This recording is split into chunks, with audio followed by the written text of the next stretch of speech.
love you. PSP. Whenever you get a chance, I'm gonna have to send you this. I'm gonna send you this album by this artist named 1999. Write the Future. Mm. Fire album. Fire album. Songs Send it like to me. Coffee. Yeah, I got you. I'm gonna send that to you. I'm gonna send it to you. All right. Anyway, folks, welcome to another episode of the Sports PSP podcast. Again, sorry, folks, that I was out of town. Oh, we got another dude in the. We got Lewis in the building. How you doing, my man? Yo, my man. What's up, Doing Lou? great, doing great, doing great. My bad Yes, for being indeed. late, but we No, here. it's fine. We just started just now. Don't worry about it. Man, the wave gave me energy, Mm-hmm. man. But anyway, we got a good show. We got my man Casual. Check him Yo, out on Vanity yo, Sports. Great basketball content as he always does with the crew. How you doing, I man? try. I try. Nah, man, same thing all of us doing here on the panel, working hard, not hardly working. Mm-hmm. We got Harrison in the building. How you doing, man? Uh, Today, spring break is here. I'm happy to see all you guys here. It's been a minute. Luis, I'm glad you're back, bro. UConn is not gonna win the national championship this year, so yeah, spring break is here. I'm just so happy. I'm just blessed I made it this far. Just take my break off this week and get back grinding. Mm-hmm. Mm-hmm. And of course, last but not least, You're my disrespectful, man, my Dustin. brother, undisputed world champ. How you doing, my brother? Man, it is a cold 48-degree day down here in the great city of Columbus, Georgia. Shout out to Columbus, Georgia, by the way, man. Hey, Yep, yep, PSP, man, good to have you back, brother. Good to have Yeah. you back. Great, good. yes, It sir. feels good to be back on Good, the show again. good to Let's be go. back. Good to be back. Let's get to it. Now, folks, sorry, I haven't been paying as much attention to the NBA because I've been so preoccupied with work and everything else, including stuff with the NFL. But we got to talk about some NBA. I got to give shout outs to Casual for bringing this conversation, these topics. And folks, if y'all want to know basketball, listen to Casual. He's definitely going to be there one day. He's definitely going to make it in this business. Casual, I'm gonna Yes, let you sir. go first. Who do you have as the MVP? A lot of people say Jokic, SGA, Luca, or Jason Tatum. Who do you have? I have Shea Gilgeous-Alexander as my Mm, MVP. I think the fact that he has potential to be a first all team defensive uh, um, a member this season while also playing an all NBA caliber level. I feel like he's manning this Oklahoma City Thunder team to levels that nobody expected in the preseason. Nobody thought the Oklahoma City Thunder were going to be a top two seed in the Western Conference. I think we all conceded that they could be a possible play-in team, but they're a top two seed nonetheless. And large reason to that is because of Shea Gilgeous's play. He's become a much better shot creator. He's become a much better playmaker, and defensively, he stepped up. And you could argue that it's a possibility that because Chet Holmgren is manning that front line, that gives him a little more freedom to be aggressive on the perimeter. But frankly, I don't care because we give the same leeway to a guy like Giannis when he won his first MVP. Shea deserves the same respect. He's elevated himself, and outside of truth be told, Joel Embiid before he got hurt, nobody else has earned the right to say that they're MVP candidate like he has. okay. Lewis, you want to go? Yeah, I'll go. um, I think I'm gonna keep it safe and say Jokic. I think he's probably the immediate favorite, but I will say though, to Casual's point, if SGA makes All NBA defensive first and All NBA first, that's kind of undeniable to not give him the MVP. So, I'm cool with either or, but I think on the safe side, I'm gonna just go Jokic. All right. I don't know if Harrison is still there. He said he had to grab some food or whatever. Uh, Champ, talk to me. Hey, I got to go on my main man, Casual SASGA. Sorry for not directing my attention to the camera. I was getting some information that I had, put my analyst skills to work. Right now, SGA is number 1 in points, number 1 in 30-point games with 42, number 1 in plus-minus rate, and number 1 in steals with 120. So to me personally, he is a shoe-in for MVP candidate. I mean, especially with this Oklahoma team. And I don't think a lot of people is talking about this, man. Look, I have to say this, and Casual, you could agree with me because you're the expert on basketball on here. Big shout out to Mr.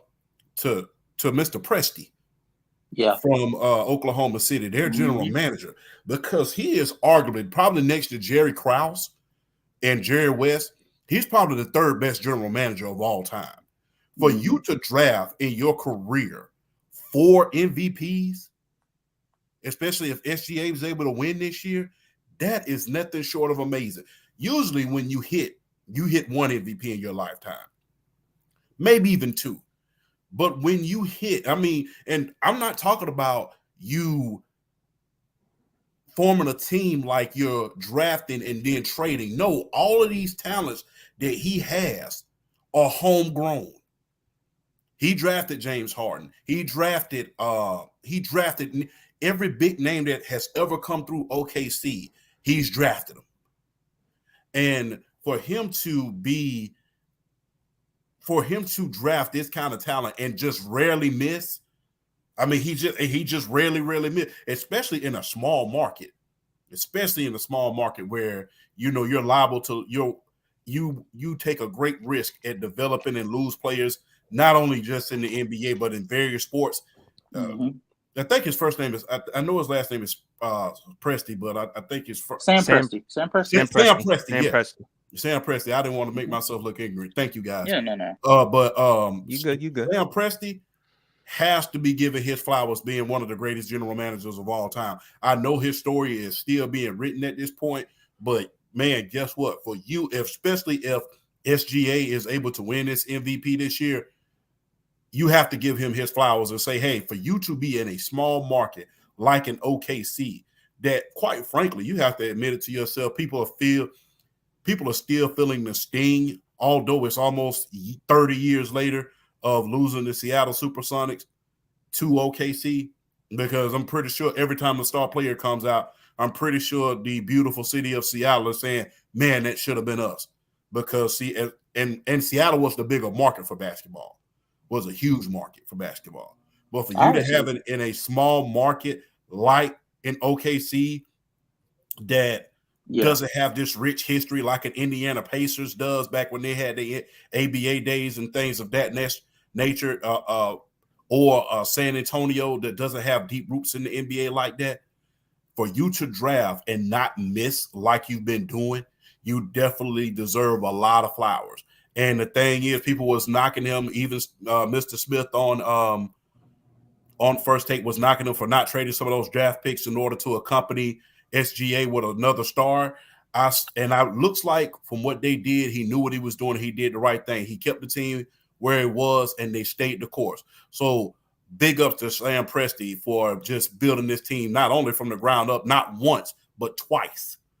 I mean, it takes a special type of general manager in order to do that. I don't think we've seen that again since Jerry West. I mean, he rebuilt the Lakers 3 different times over. But for you to do this all through the draft, no free agents, no big trade, you just building from the trades that you made and building your franchise from the ground up, Sam Presti has to be one of the greatest general managers in basketball of all time. Has to be. Harrison, who do you have as your NBA MVP? I'm not trying to be off topic or anything, but after I finish my MVP, I don't know who was Charles MVP again. What was you? Shay is mine. Jokic. Yeah. I got SGA, but can I ask you guys a question? Not trying to be off topic or anything. What's good? The NBA. Go ahead. I got a question for Casual. What's up? What's your, I mean, as a Duke fan, but what's your thoughts about Derek Lively and his first career with the Mavericks, with Luka and Kyrie? What's my thoughts on them as far as players? Doesn't matter. I mean, to be honest with you, I feel like Derek Lively is in the perfect ideal situation for a rookie of his stature. A lob threat that has the potential to rim protect, while also in some senses being a switchable big or a serviceable switchable big. In today's NBA, that's amazing. And playing alongside Luka Doncic and Kyrie, two of the best creators in the league. If we're being quite honest with ourselves. In Luka's case, probably at this stage, the best creator in the league. The way he creates advantages is mind blowing. But specifically with Derek Lively, what it benefits for him is it makes his job so much easier because all his job is legitimately is to rebound, guard the rim, and catch lobs. That's literally all he has to do. And for a rookie, especially a person that he has that foundation, similar to DeAndre Jordan, that it's a perfect fit for him. In the case of Kyrie Irving, man, I think we at this stage of his career, we have to be honest with who he is. And the situation he is in is very, very similar to what the situation he was in with LeBron James in Cleveland. You have a ball dominant player that uses the advantages that he is masterful at creating to create opportunities for you to use your craftiness, your ball handling skills, your shot creation to be able to get to up the offense to a dangerous level, damn near unstoppable level. And so when Kyrie Irving is playing with Luka, you'll notice that man, he turns very, very dangerous when he's playing off ball. And so yeah, I love really those two brothers playing in Dallas. Yeah, it's a scary sight. And I said it on many platforms, and I'll say it again. Nobody in the Western Conference wants to see the Dallas Mavericks in a 7-game series because you Yeah, the cannot thing stop about that Derek, offense. the way I seen Derek Lively been playing when he was in college for 1 year, I mean, dude was a blocky McBlock and a Duncan McDunker. That's what I thought about Derek Lively. He were kind of, I don't know what can you casual. I'm going to ask you a question. What can you can you describe like an NBA player, like a legend NBA player, like describe of like Derek Lively? A player that Derek Lively is comparable to? Yeah.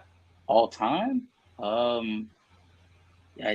I don't think he's a all-time level. Like, I don't think there's an all-time player that is like they would just simplify to that stature. I mean, I guess you could possibly say, no, I wouldn't even go that far. No, OG. Do you know a player back in the day that was just they were just a lob threat back in the day? I mean, for a short period of time, it was Bob McAdoo for the Los Angeles Lakers because they was trying to revive his career, and he was on the dark side of his career, but not too much on the dark side because he was still an all-star at Los Angeles. But I think that he was good in the paint for taking a lot of attention off of Kareem Abdul-Jabbar, taking a lot of attention off of James Worthy. I mean, that front court was stacked. So he really didn't have to take on the brunt load like he did back when he was in Boston, back when he was at the other team. So I think Bob McAdoo, when he was on the dark side of his career in Los Angeles, where he was still a good player, however, he was really, really good for them in the paint at a certain point. And you got and another threat like that. I don't know if do you remember Kevin Willis? Kevin Willis for the Atlanta Hawks? Yes, Kevin Willis. Yeah, I used to love. I remember if Robert Orr stated if they would have traded for Kevin Willis and Eddie House, that would have been a better trade for the Houston Rockets rather than traded for Charles Barkley when he was on the dark side, because those guys still had a lot of juice left in them, and But you see what I mean, though, right? Like we're having to reach for players that's not quite all-time level players. But they bring, like, as far as rotation pieces, they bring their skill set under the right situation. It can be amplified to a level that makes them very pivotal. And that's what Derek Lively has going for himself. Is he's playing with a player that is an excellent playmaker, is a willing passer, and more than anything is able to space the floor so that he can have plenty of space around the rim for him to be able to. His comp might be DeAndre Jordan. Yeah, it might be his comp. Yeah, Yeah. Which It's good, though. which DJ at his peak was pretty good. It's pretty hard. Okay, yeah, he was good. At least he won John Concat. Yeah, he was tough. So Harrison, who you got for MVP? I got SGA, but every single time when I hear Casual makes a W take, this is me right now with his basketball takes. His NBA takes. I'm with Lewis on this one. I still got Jokic. I'm not mad at it. I love me some Jokic. No, I'm sorry, man. I love me some Jokic, I'm man. with you. I would love to see a new MVP, but I just think he's gonna give it to Jokic just because he's I think a safer option. Okay. If he asked me who my MVP is, and it's SGA, but who do I think they will give it to? It's Jokic, and the reason for it is like that Nuggets roster has not been like consistent. Like Jamal Murray has been in and out of lineups. Michael Porter Jr. hasn't been that consistent this year. The main reason why they are still within striking distance of being the top 2 seed in the Western Conference, because they're tied at 41 wins with the Oklahoma City Thunder, is because of Jokic being a consistent threat. And he's quiet as kept, once again, damn near averaging a triple-double. Like he's damn near averaging a triple-double again this season. So and like, he's not doing it on he's purpose like Westbrook was. No. I ain't gonna It's just happening. Some of them rebounds. W step pad. But but if SGA is first team in both defensive and All NBA, that's gonna be kind of criminal not to give it to him. It's not really that criminal though, Lewis, because if you think about it, like I don't know how the NFL is, but I'll just say this: when it comes to the MVP, you have, especially when it comes to a newcomer in the MVP conversations, Right. You have to blow everybody else out of the water in some statistical category or in some record, some record-breaking category. Exactly, he's not blowing him out the water. His numbers are impressive. He is leading the league in 30 points, 30-point games and stuff and things of that nature. So from a scoring standpoint, you absolutely have a point. But if you're not blowing him out of the water record-wise and production-wise, because it's not like Jokic ain't really breaking records of his own. He just cracked the record for second most triple-doubles in NBA history. I mean, you know who's a dark horse that the media loves is Luka. Luka's right there. I want Luka to win this MVP so people can start talking about him. So I think he's a dark horse because everybody's saying Jokic and SGA, but it's like Luka, he's like right there. Another guy I feel like the media wants to win is Jason Tatum, but he don't deserve it this year. Nah. Hey. He's never leave going the to Duke win. players alone. You know how Harrison is about Duke, man. Yeah, but I think even Harrison, I acknowledge like Jason Tatum, even he could be his best version of himself. It's just not. It's not going to be a better season than what Giannis is doing. It wasn't a better season than Joel Embiid before he went down. Yeah, I'm not denying Jokic and Embiid and LeBron. I'm not denying those players. Oh no, it'll be better than LeBron at this stage. Well, let me ask you something, Casual. I got to ask you this: with Jamal Murray's availability being in question a lot at this point, is it time to start asking some questions about him at this point? Or, as far as if he an asset or a liability to this team, No. Can you talk to us about that? No. No question needs to be asked about Jamal Murray. The only question you need to ask is, are you going to be ready for the postseason? If you're ready for the postseason, yeah, absolutely fine. Because similar to the seasons prior, he's on the same trajectory. He's giving up solid numbers, all-star caliber numbers, if we're being quite honest with ourselves, giving you 20 points per game, 47, 42, 85 splits. Absolutely impressive. And if healthy, when going into the postseason, he's had 2 seasons where he's risen. I had to get the vocabulary right. Where he's risen. It's okay. Take your time. Yeah, exactly. So if we're going off of what he was able to do in the 2020 season, and then in 23 when they won the championship last season, and he's absolutely fine. You shouldn't worry about him. They're gonna have to ask some questions about that depth though, because their depth is questionable. Okay. Another question I got to ask to the panel while we're waiting on the great PSP to get back with us. Let me ask you guys something, especially, and I want you to answer this question, Casual, since you're the expert on basketball. Oh my.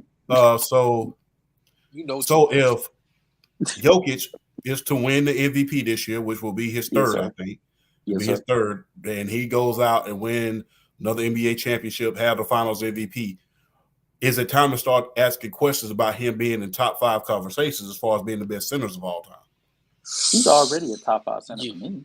Yeah. Honestly, for me, I don't know how much of a crazy hot take this is, but I think he's one of the top 10 offensive players to ever play the game of basketball, in my opinion.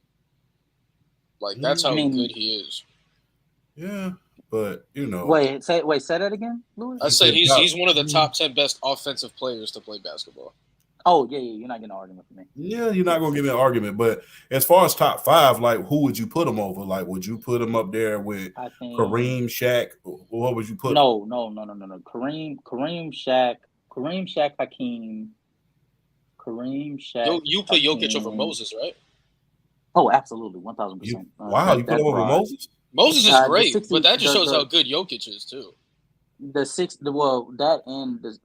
homework I've done on the 60s and 70s, that fraudulent era. Yeah, no, Moses Malone is not. He doesn't have to do that much to get over him. But Kareem, Hakeem, Shaq, and Bill Russell.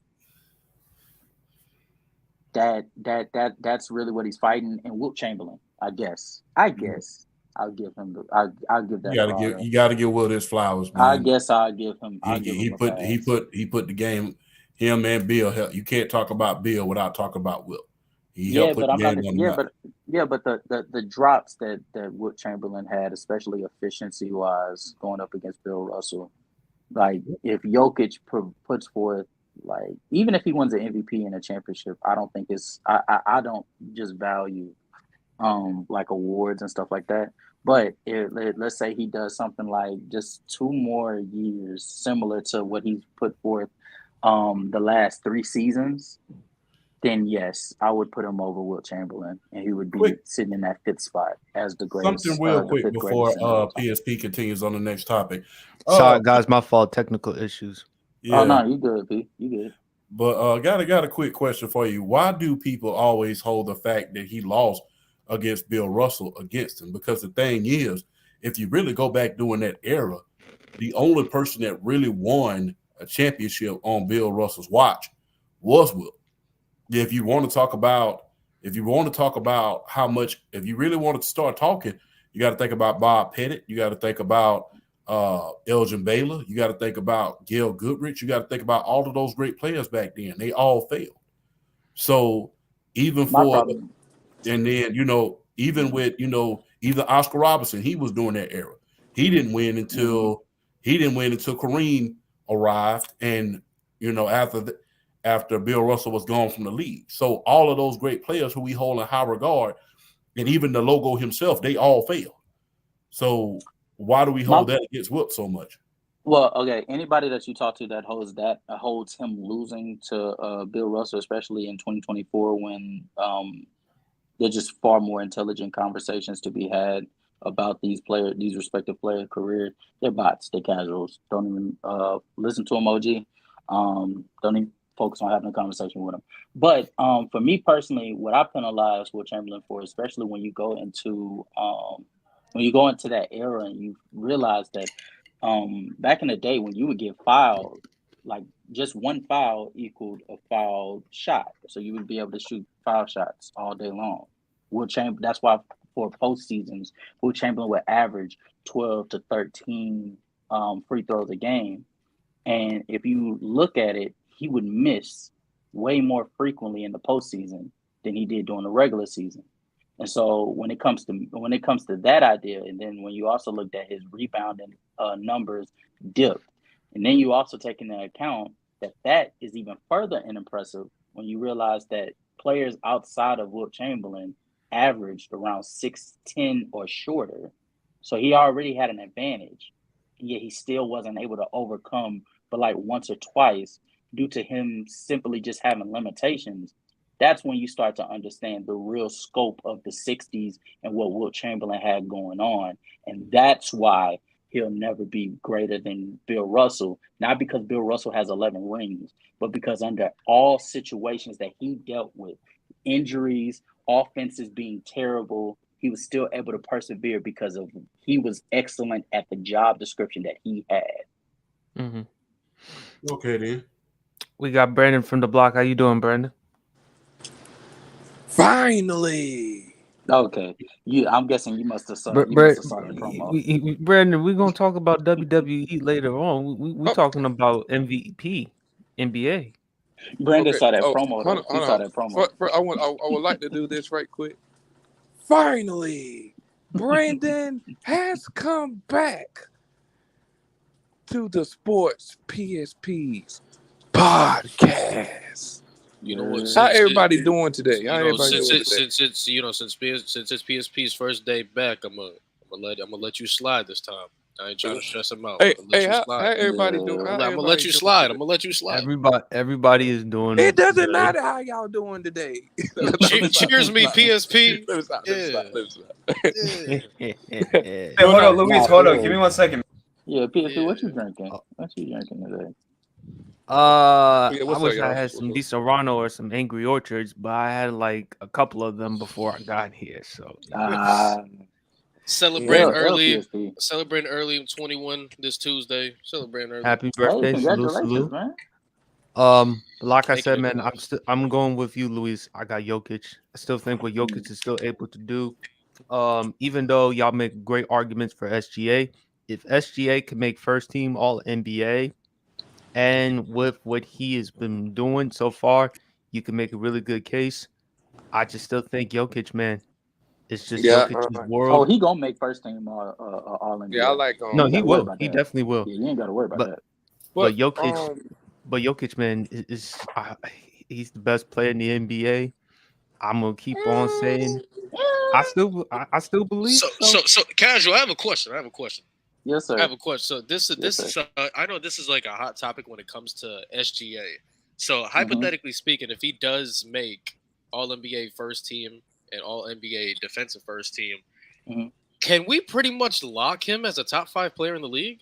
oh heck no, heck Oh no. hell yeah. Oh hell yeah. Whoa, Brandon, that's whoa. not crazy to It's not. say. It ain't got no. man. It ain't got. But it doesn't have anything to do with the All NBA or All Defense. Huh. All I need to see is him translate in the postseason. He's getting Steph out of there. He's getting Time Steph out, out of there. top 5 though. Hey, I'm He's just getting enjoying my Steph food, out so of there. keep going. Brandon, Bro, I don't know. He's becoming undeniable right now. Brandon. After Giannis, after Jokic, after Embiid, after Luka, who you got? That Shea ain't. That KD, Shea just Joel isn't. Shea is Embiid, better than KD. I Shea is better I than. think KD, no. Joel He's not better than Embiid. KD. I mean, KD's not better than Shea at this stage I of his can't give career. you KD, I'm sorry. man.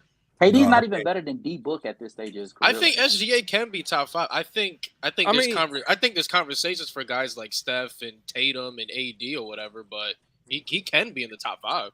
No, I mean, I mean, not there's KD, no not way. KD. I'm sorry, not KD. No, I said not Tatum. KD. There's no that like. If we're being quite honest with ourselves, outside of Tatum. outside of Tatum, I said there's KD. I meant nobody. Curry. I apologize. Even Curry, his defense has dropped back to his normal. And so if Shea is providing the same thing, offensively or close enough, but he clears him defensively, what argument can you really have for Curry at this stage of his career? Same thing with KD. If he's providing the same thing I see offensively, what but he Casual clears trying him to do. defensively. I see what Casual trying to do. You see, recently, this is where I've had a problem when people go crazy with scoring, because scoring is a big part of basketball, but I think people tend to forget that there's other elements to the game of basketball that make somebody great. Like, yes, like Curry and KD, like those guys can match SGA in scoring, but you also got the other side of the court, which is defense. And if he's clearing both of them on defense, KD and Curry can't be better. Just can't. If he's matching them offensively, at this stage, and in Curry's case, it's just his defense. He's so much of a negative at this stage of his career defensively that his offense, especially with his offense, it's dropping. Even the efficiency, if you notice, is just dropping. Like he's having more occurrences of his percentages or his effective field goals percentage. Just it's not being as elite as we know it to be. And so when that happens, but Shea is matching that efficiency, albeit incredible, but he's also giving you elite defense. Yeah, there's not much you can do, brother. So another thing I got to ask you real quick. Do you think Shea right now has an argument of being the best defensive guard in the league? No. Okay. I will. But Louis, I ain't gonna lie. I got to say this though, bro. You know, you can use to. I know he's hurt right now, but Ja Morant was cooking too, bro. I'm not even gonna hold you. Ja Morant was cooking too. Ja was cooking, but his defense is not like SGA's defense though. Wait, Yeah. I kind of forgot. Is Ja done for the season? Yeah. Yes. He done. Unfortunately, that but man- he was going bonkers though. Early on, No, he was cooking, yeah, but no, Ja on his best day on defense is not Mm. SGA. And Not Ja even not- not Ja Anthony needs to beat Edwards as those. well. And either. Ja Morant, Ja he needs to went beat to those. a Western Conference Finals. Now we know what Ja happened need and to stuff beat. like that. Ja need to beat those. Ja needs to beat those. No, he's never made it to a Western Conference Finals. Conference Ja, semis, Brandon. yeah, he messed Well, his against Golden semis. State, I thought it was. Oh, I thought Nah, it the It was. was in the Golden State was semis. Those semis. conference Luka semis. made it to the Conference Oh, Western. conference. Luka made Okay, it to the okay. conference finals. No, Ja needs to beat those Trae Young allegations first. Oh Shea wow. is Oh wow. yeah, Oh no, wow. yeah, no. Oh Shea is wow. Shay's the best. You Shea got can't Trae be the Young ranked best. ahead of Ja. No, I think they're in the same tier. So if you have him over love Trey, I'm not I going to love that. argue. All I know is neither one of them are better than Darren Fox. Neither one of them better than Tyrese Halliburton. There Neither is. one of them are better than Shea. Neither one of them are better than Steph. Neither one of them are better than Dame. And neither one of them are better than Luka. So Wait, who again?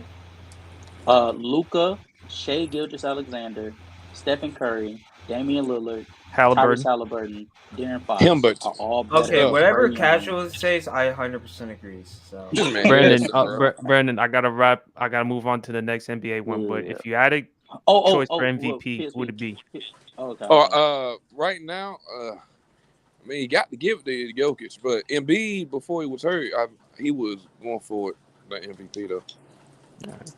All right, let's talk about rookie. Well, PSP, can I answer Lou? Can go I ahead. answer Lou question real quick? It'll take 5 seconds. Lou, no, Shea can't be the best guard defender because Drew Holiday and Alex Caruso still exist. Oh yeah. Yeah. All right, let's talk about rookie of the year. I'm gonna give my quick answer. Wemby. Wemby's that dude, man. Y'all saw that game between the Thunder and the Spurs the other night. Yeah. He was fantastic. Yeah, I he mean, had him 42 and Chet, blocks. they're the future. But Wemby, man, casual. Who you have rookie of the year? Man, I don't want to talk about this, man. I don't want to talk about this. Listen, man, I got to talk about him. You know, inquiring minds, they want to I know. wanted Chet to be rookie of the year so bad. I was pushing for him early on in the season. I'm looking at this fraud Wemby, man. He good defensively, but like what else?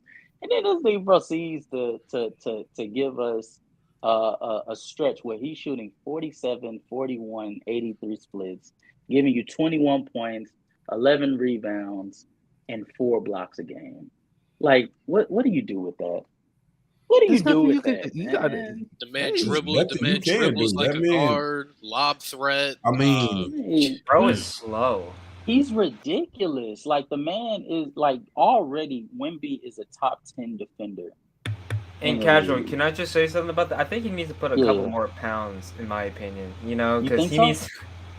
he's something, man. But I think Yeah. he needs to put out a couple more pounds. Oh no. He definitely needs to get stronger. But I feel like he just needs to work on his center of gravity. He can't get knocked off of his spots as consistently as he does right now, which Kristaps, it only took like 3-4 years for him to get that down. So Wemby will be fine, especially playing with Greg Popovich as his coach. With that front office, they'll get him right. So I'm not concerned about that. My main thing If is Wemby shot gets a selection. muscle like Giannis, man, it's Oh no. Okay. But that's impossible. Wemby's frame fits more of KD's like than KD. it does of Giannis's. Even I so, don't I think heard it- NBA players say KD like the TV don't do him Yes. justice. He's actually a big guy. Like, Yes. And bro doesn't know Wemby what does a not churro have is. Wemby doesn't have to get visually bulkier for you to feel, you know what I'm saying? How strong he is. But that being said, yeah, he's already a top 10 defender. And then if he has just this amount of efficiency, and I think it could be better. He's rookie of the year going away. It's not really close. All right. I mean, if you want to put some weight on, we can put him on that steak and potatoes diet. You know what I'm saying? No, now you trying to turn him into Zion Williamson. So y'all got Wemby. Seems like Wemby, I think it's unanimous decision. Yeah, I got Wemby, and a comparison I want to do. I'm a big UFC fanatic. I mean, you guys see it in the chat. I don't really talk about it often, but Wemby reminds me a lot of Israel Adesanya. Like, I remember like 2 years after Robert Whittaker fought Adesanya for the first time, Robert Whittaker said like the TV doesn't do Israel Adesanya justice. Like, he said when he got in there with Izzy, like, obviously on TV, Adesanya's he's a lengthy guy, like he's skinny, he's scrawny, but he said when he got in the cage with him and he was a little bit bigger than usual, a little more lengthier than usual, a lot more faster. That's where I feel like with Wemby, it's gonna come in next year when he has this full off season with the strength and conditioning staff and a proper nutritionist. You know, like, he actually gets a full off season. I feel like teams are gonna feel that. Like, they're looking at Wemby highlights, but then when they actually play him, they're gonna be like, damn, like, he's actually a lot bigger. He's actually a lot longer. He's actually a lot faster. Because now when you're playing him in real time, and that's the same thing Robert Whittaker and Paulo Costa and these other guys have said about Izzy, when you fight him in real time, it's a whole different ball game than when you're seeing on a TV. That's how I feel about Wemby. It's like Harrison just said, like, Wemby moves slow, but in real time, he's faster than what people think. Because a guy 7'3", 7'4" ain't supposed to be 7'4". 7'4". Plus he can cover a lot of ground. Plus he can cover a lot of ground, and he's not covering ground like me. I'm 6 feet, or anybody else on the panel. He's so versatile. Yeah. And the thing I like about him the most, though, even though he's still learning, he just plays at his pace. And I think that's really, like, unique about him for a guy his size. Eventually, as time goes on, he will develop his man body. But for now, I mean, again, this dude is for real. I love Shet. I thought Shet, this is going to be casual, man. I mean, early on, you had Shet for Rookie of the Year, and I still believe Shet is going to be great in the NBA. Oh yeah. But I think the league is in great hands with Shet, Wemby. Also, even though he won Rookie of the Year last year, I love me some Paulo. I mean, I love his playmaking, his shot creation. Yeah, from Duke. Oh, okay. Oh, my fault. I didn't know. But the league is in excellent hands. But before we move on, that's why I made the comparison with Wemby and Izzy. Another that's a great point Champ brought. I'm sorry, PSP, I'm taking too much time. No, that's so cool. But the thing that Champ brought up, which is so accurate, was Wemby covers a lot of space because Israel Adesanya in the middleweight division, like I said, he's a lot taller and lengthier than everybody else, so they're a lot shorter. So when they're trying to blitz him forward, aside from the Sean Strickland fight, when they try to blitz Izzy forward, he takes like 2 steps back and he's already like halfway aside of the cage, and that's how he usually tires fighters out because they have to catch him. With Wemby, he takes 2 steps, dude's already at the rim, covers space really incredibly fast. Yeah. And his defense with him being so long, like, you can be like 5 feet back and all he has to do is put his arm out like that and you're still getting blocked. Same thing with Israel Adesanya. Like, that's how he was able to have so many successful title defenses, because he was so long, so he can just pick you apart 6 feet away. Yeah. And also how fluid he is as well too. But hopefully that was a good comparison. Hopefully, absolutely, really good comparison. Plus, when you got a fighter that can fight going away, that is a dangerous fighter. Trust and believe. Now, the moment the NBA won, I wanted to talk about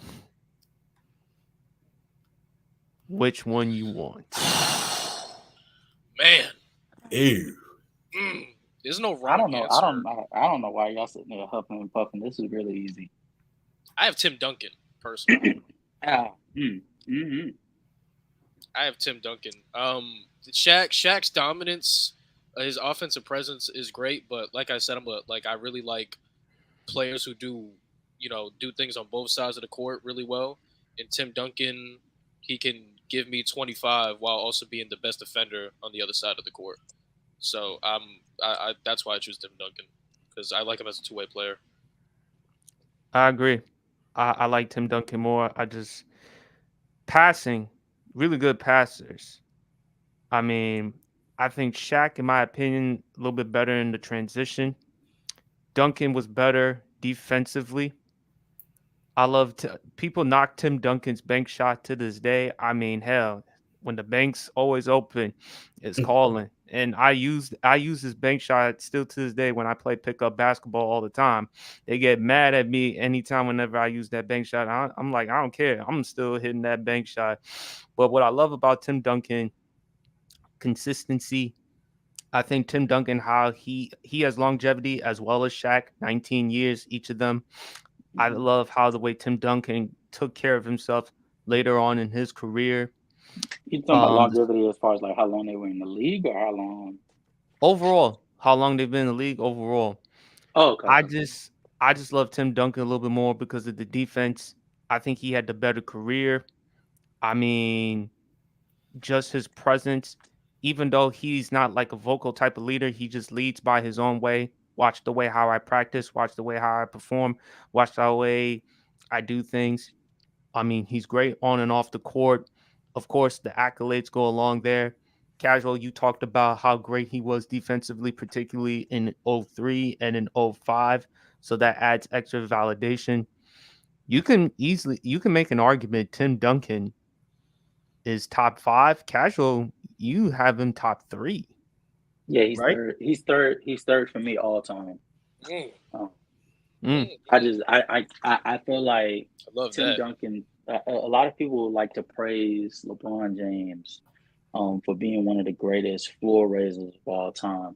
They like to praise Michael Jordan for being one of the greatest ceiling raisers of all time. But very few times do people talk about how Tim Duncan in 2003 having to lead a team that had Avery Johnson at the helm of it, had young Steven Jackson at the helm of it, a rookie Tony Parker at the helm of it. He had to lead that team with a rookie Tony Parker and a sophomore Manu Ginobili to the postseason. And in that postseason, he goes up against the Los Angeles Lakers with a prime Kobe. In some people's eyes, I would disagree, but in some people's eyes, a peak Kobe, along with a person with a Shaquille O'Neal that's still in his prime. And he goes there and he averages 28 points on mad efficiency while also manning the exact defense that was designed to destroy the Los Angeles Lakers system. They blew up every single play that Shaq was a part of, in large part due to Tim Duncan's all-time great defense that year. Then they go up against the Dallas Mavericks, and we understand how elite that Dallas Mavericks team with Steve Nash and Dirk Nowitzki at the helm of it. And he was able to stop that offense.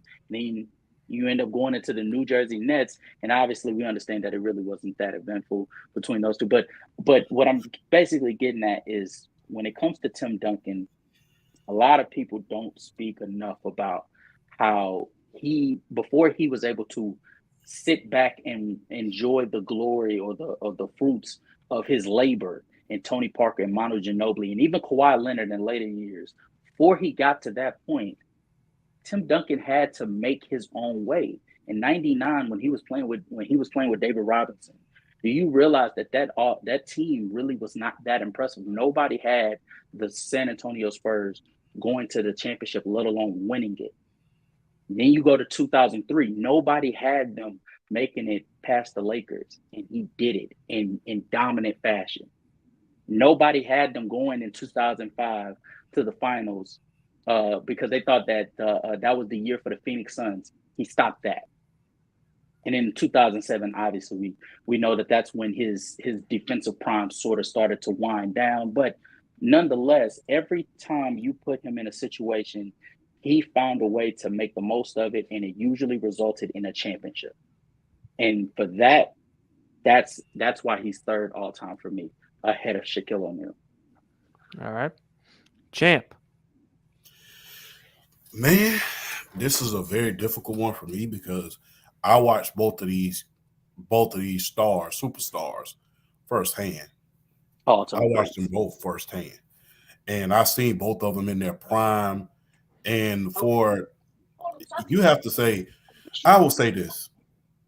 Tim Duncan was to the San Antonio Spurs what Tom Brady was to New England. Mm. It's safe to say that, because without Tim Duncan, David Robinson doesn't get a ring. Without Tim Duncan, there is no 20-year run flat out just making the playoffs every single year. You knew you had a chance to win a championship every single year as long as Tim Duncan was on that team. So, and it's just unfortunately they didn't have an heir apparent for him at the end of his career they just couldn't make that next step in order to get him number 6. And it's fair to say if he would have won number 6 during that time, it's safe to say we'd be having different conversations about top 5. It's unfortunately that he's considered the best power forward of all time, the big fundamental, but yet people don't put him in top 3, top 5, or even sometimes top 10 conversation, which is kind of blasphemous when you really think about it. It's like, how can I be considered the best power forward of all time and led a team just like Tom Brady did for 20 plus years and not be considered up there as far as rankings is concerned? And people always want to give him credit for playing power forward. People don't give him credit for playing center. You know, he played center as well. People don't want to give him credit for that. You know, sometimes he split out. But I mean, for you to beat some of the greatest, for you to be at the cornerstone of beating some of the greatest teams of all time, beating the Phoenix Suns, the 3-2-1 offense, beating, you know, the Detroit Pistons, who held Shaq and Kobe to 60 points. Remember, they held Shaq and Kobe to 60 points. You know, right. beating the New York Knicks, beating the Miami Heat when they was damn near at their apex. You know, beating them. I mean, beating them bad too. By a record margin in the finals. Yes, by a record margin. I mean, beating them bad. You know, beating them so bad. You know, they had a meme. They had a meme up there. They said, beat him so bad he literally ran home. But I mean, for me personally, I'm not gonna be a biased sports commentator. Shaq was one of my favorite players of all time. But if I had to pick anybody, man, they have to be the big fundamental. Now, granted, San Antonio is the Duke of the NBA, and sometimes when I watch San Antonio, I'd rather watch paint dry. But at the end of the day, they win.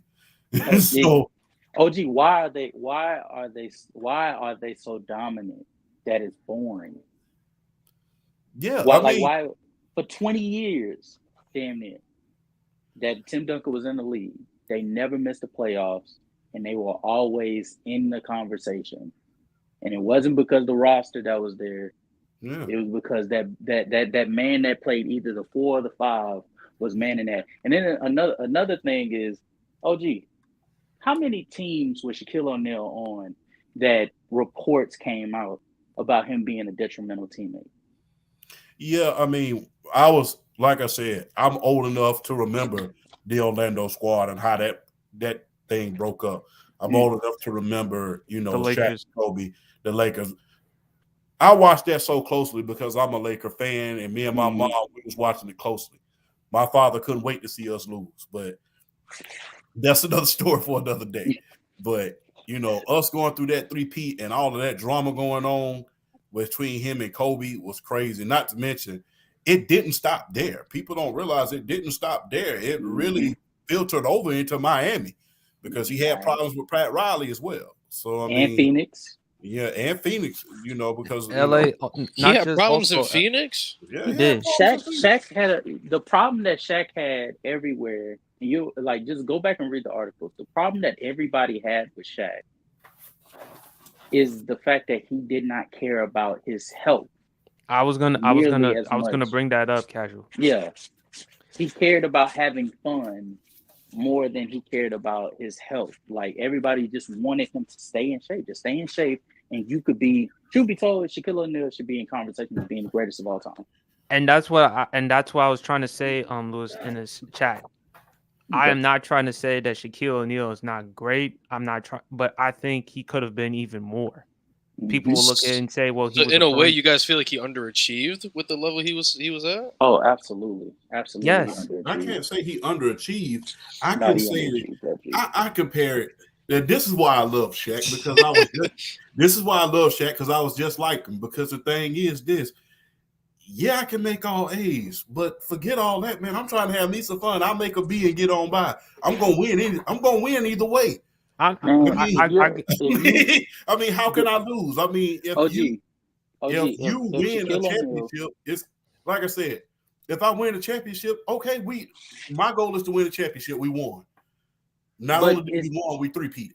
no, but OG, do you think if he's in shape that they lose to the Detroit Pistons, even with Kobe malfunctioning? Do you think they still lose to they? Do you think they get swept by the Detroit Pistons if they lost in shape? Well, they won the series 4-1. The thing is this: they was going to him. They had to go gentleman to sweep. I'm sorry. They had to go to Shaq every time because nobody else could get off a shot. I mean, Okay. even Sasha, even they had to.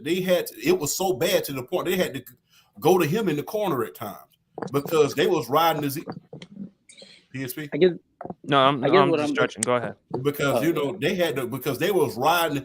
If you go back and look at the tapes, their method was to ride the Diesel. Diesel was getting the points in. They could get the points in to him.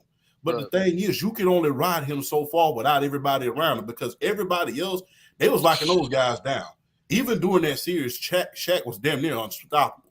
But the thing is, they can only ride him for so long because none of the players were around him. Not even Kobe was, was able to get a shot off. But even if you give him an out for the Detroit series, when you fast forward and you look at him in 2005 against the Detroit Pistons in the Eastern Conference Finals, when you fast forward and because he wasn't available for that series because he was out of shape, he was dealing with back problems. If you can fast forward and you go to him in 2006 when he was getting ran off the court, he literally became unplayable to where Dwayne Wade had to take on the helm of the entire offense, and he had to put forth an all-time great performance, like series performance, just for Shaquille O'Neal not to get like chastised for the way he was playing because he was playing terrible that series. And they was fouling the crap out of him too. You got to think about that as well. He took a beating that series. They was beating him like a rented mule. So yeah, but what I'm saying is he didn't take it. He didn't take it seriously. That's been the knock on Shaq. And I've spoken to journalists. Like I told Chris Broussard, and like a shout out to Chris Broussard. Love his work on Fox Sports 1 with First Things First. He the year that he voted for Steve Nash for the MVP, I was making an argument that Shaq probably should have won it that year. He agreed with me that Shaq should have taken it seriously. Shaq should have gotten in better shape and better condition at that time. And when I look at Shaq, we should be having discussions. Is he the greatest center ever? And as far as centers goes, I have Kareem as the greatest center of all time. Where would y'all rank Shaq? Third, second? I mean, would y'all? I mean, would somebody y'all put Hakeem above him? I got Hakeem over Shaq. To be honest with you, at his peak during those Laker years, you're not going to see a better domination than Shaq during that time. Oh no! Oh, yeah, I mean, that was amazing. I mean, you knew. Absolutely. I mean, he should have won the MVP unanimously in '99. Yeah, he should have. But the thing was, you know how reporters is. Everybody have their own vendettas. But my thing is, I always look at it like this: I didn't take it serious, and I still won. Imagine if I did.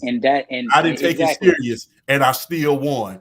We saw guys who didn't take it serious, but they didn't win. We saw Allen Iverson. We saw a lot of guys who didn't take practices serious and all that. They didn't win. But I didn't take it serious that I won. Imagine what I could have did if I really took it serious and I was a monster. But OG, that's the disappointment. That's the underachieving part. You won 4 rings and you still underachieved because you could have won more if you didn't have your pride. If you would have put your pride to the side, like a Tim Duncan. If you would have took the game serious, like a Tim Duncan. If you would have actually valued your dominance and your longevity the same way Tim Duncan did, then you would be in these talks as the greatest player of all time. Forget just the best center of all time. You could have been the best player of all time. But And I also because he think too didn't, with his Shaq, longevity wasn't, his prime longevity was not long enough. His dominance was not long enough. And even in some of those series, his health issues came back to bite him in the ass. right. Yeah.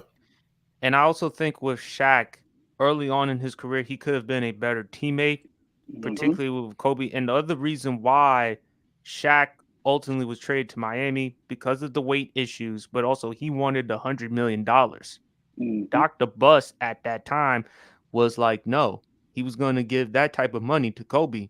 And Kobe was dead serious about leaving LA in 04 to go to Chicago. He said he and Vanessa, they were looking at houses in Chicago. But his agent, Rob Pelinka, at the time said, well, Shaq requested a trade. And he was like, oh, well, there goes Chicago. Pelinka was his agent. Yeah, Yeah, Rob Rob, Pelinka was his agent. yeah, Rob Pelinka not only was his agent, a Oh. lot of people don't realize Rob Pelinka was on that Fab Five team too, man. Rob Pelinka is rich with that.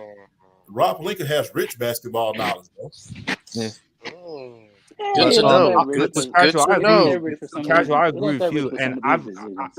I agree with you completely, Casual. As far as the underachieving part, Chill from Player's Choice. Shout outs to Mhm. Chill Town. Shout out He's to even Chill. told Shaq he underachieved. He felt that Shaq should have done even more. And that's Mhm. not to say that Shaquille O'Neal is not great. Please don't get us wrong. Casual and I are not saying that Shaquille wasn't great or didn't live up to being a great player. All Mhm. we're saying is we felt like he could have done even more in his career had he prioritized his nutrition and fitness the way that Tim Duncan did. Oh, do you remember? You remember the phrase that everybody said when we were younger? Hard work beat talent when talent fails to work hard. Yeah, people.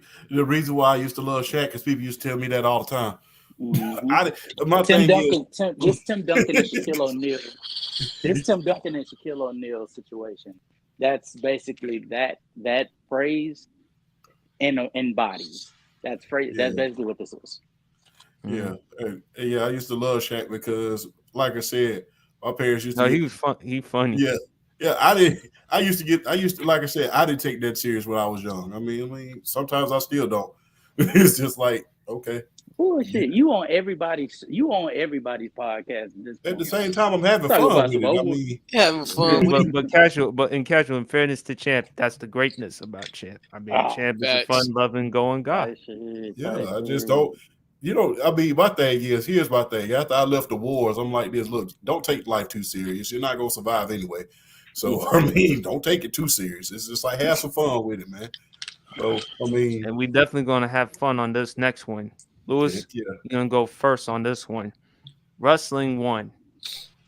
Uh, Oh, oh, that's too many. Oh man. Where do I start? keep it clean, Lewis. Keep it clean, baby. Yeah. I know. Oh man, where do I start? I say when they spray painted when they invaded WCW, or when they spray painted the DX logo in the WWE headquarters. Where they impersonated Shane and Vince on Raw. Damn it! That was Damn hilarious. it! Damn That was it! Damn hilarious. it! Let me stop talking. I'm about to just name all of them. Go ahead. I say those are the three. Those are funny. Those were the ones. But you guys could go before I name all of them. You know? Anybody Nah. want to go? Hey, There I is- ain't gonna lie to you. This is Lou's specialty. I'm rocking with him, whatever he calling dog. I know we say keep it clean. I won't say any obscene things, but Yeah. I think Champ knows the DX moment with the lady in the crowd and Yeah. Triple H. Yeah, that was Yeah. another good one. Another good one. You know. There is another DX moment that we can't say because I didn't realize what it was when I was a child. But there's another one where they did an impersonation, but y'all get it. But favorite DX moment, man, it has to be when they brought back X-Pac. Because that very same night, the New Age Outlaws joined DX, and that was the new and improved DX. Because if you really remember correctly, they was thinking about not doing DX anymore once Shawn Michaels left. Mhm. Because they didn't deem Triple H as the big Main star. event guy. Yeah, they didn't deem him as that. So they was really thinking about just doing away with it. Plus, during that time, the original members of Rick Rude, the original members were no longer, one of the original members I would say is no longer there, and Rick Rude. He had already gone to WCW. Because remember, I don't think people remember this. The first iteration was DX was HBK, Shawn Michaels, Triple H, China, and Rick Rude. People don't realize that Rick Rude was part of the original D-Generation X. They used to call him the insurance policy. Then he went down to WC. Then right after the Montreal Screwjob, he went down to WCW and teamed back up with his main man, God rest his soul, Kurt Hennig, Mr. Perfect. But greatest DX moment is when they created the new and improved DX. X-Pac, the Road Dogg, Billy Gunn, China. I mean, that was a run like no. I mean, the rivalry with the Nation, that was great, man. That was a great time. Not to mention SummerSlam when he won the Intercontinental Championship in the ladder match against The Rock. You know, a lot of milestone moments in there. I mean, a lot of milestones. We got one more. We forgot one. What's that? Mike Tyson. Mm-hmm. Oh. Yeah. One of the best celebrity works ever. Wait, how we forgetting? Well, how has nobody brought the presidential speech up? No, Grant actually mentioned it. You did? Yeah, he did, yeah. Yeah. When Okay, DX did the when he formal was- address and promised not to curse, then proceeded to curse about 15 times in the he same was like, segment. we promise not to use. He was like, we promise not to use words like "goddamn," "Jesus Christ," and then 5 seconds later, Sean Thomas said, "Goddamn." Anyway, I say a recent one was the 30th anniversary on Raw, and DX had the reunion, and Gunther and the rest of Imperium came out, and Gunther was like, "All right, which one of y'all gonna fight me?" And just in a span of a minute, all 5 stepped up to Gunther and then did an immediate excuse on why they couldn't fight him. Like Triple H was like, he did his face to face with Gunther. He goes, "I'm retired, dude." And then it points the camera to Shawn Michaels, and then Shawn Michaels looked like he was gonna take his jacket off, and he goes, "I'm too old. Mm-hmm. And then X-Pac, he tries to go face to face with Gunther. And he goes, "I will fight you, but I got a bad hip right now." You know what I'm saying? and then Road Dogg comes in. He goes, he's face to face with him, and then he goes, "All right, you know what? Let's do it. I ain't gonna fight him. They just did all the excuses to not fight Gunther, yo. I'd be crying. That was cool. DX was a huge. Oh man, Their I'm work telling with you- Hornswoggle. Oh man. Yeah, I'm telling you, man. champ, and you know this because again, you one of the oldest people there. I talked to a lot of dudes when they did the DX signature. They talked about how many times they got into detention back in them days. Man, I never forget, man. True story. I got in trouble for that, man.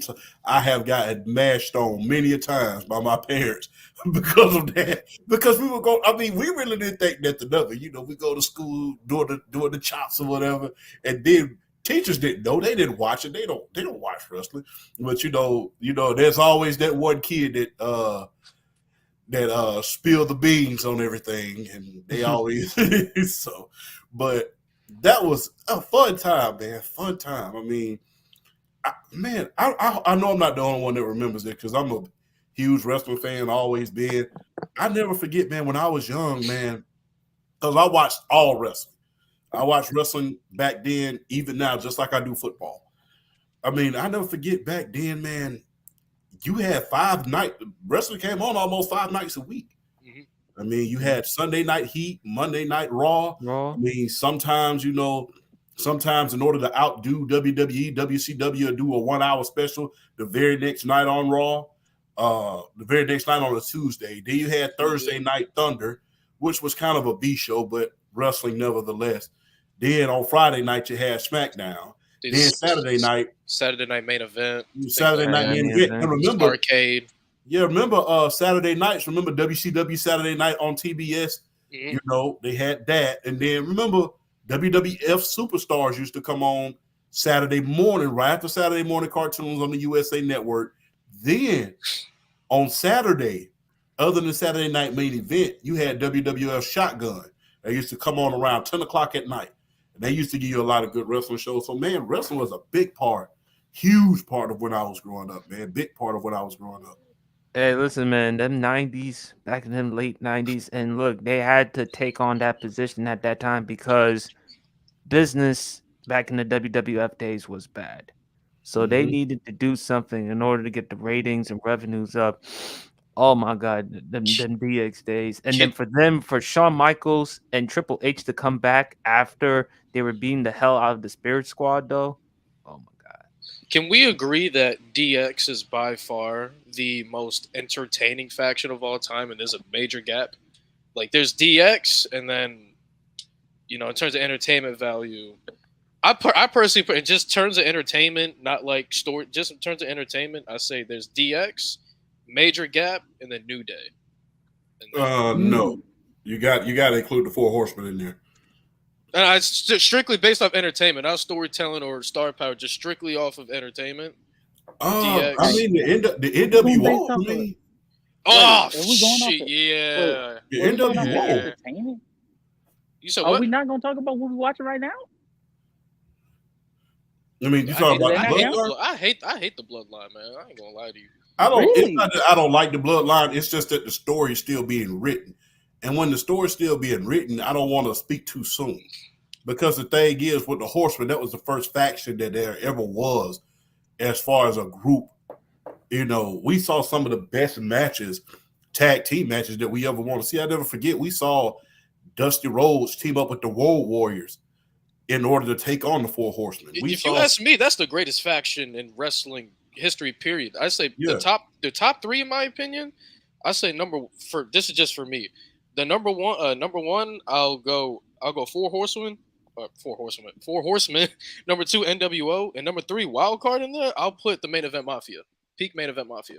Shout out to Grant. Grant said the NWO. Hell no. Main Event Mafia is not it. Main Event Mafia at their peak, They bro. No, They didn't do it for long enough. They And the didn't do it long storyline enough, was bro. and the storyline was like all over the place, man. Oh my, peak Main Event Mafia, man. Man, Oh, Bobby man. Roode joined, and then like a week later, he stabbed somebody in the back. Like, I don't know. Oh my god, peak Mafia with Kurt Angle, Booker T, Scott Steiner. Oh my god. he was Like, walking around giving commentation in the middle of the ring. Oh man. Wait, what was? Wait, what was the moment where Scott Steiner was going there? He tried to do math and realized Steiner math he can't do before math. sacrifice. Oh man. Mhm. Oh man. All right, folks. I got another WWE one. But Oh, 33%. You take my 33%, your 33%, and I take yours and turn it to 66 and 2/3. You say the chance. I So promise. now that's 2/3. I promised Lewis that I would do this one for him. So I am a man of my word. Start which one? bench and cut. Which one? Oh man, Ew. easiest start bench and cut of my life. I'm starting Cena. I'm benching Stone Cold. Maivia can get out of here. I'm tired of Maivia. Get out of here.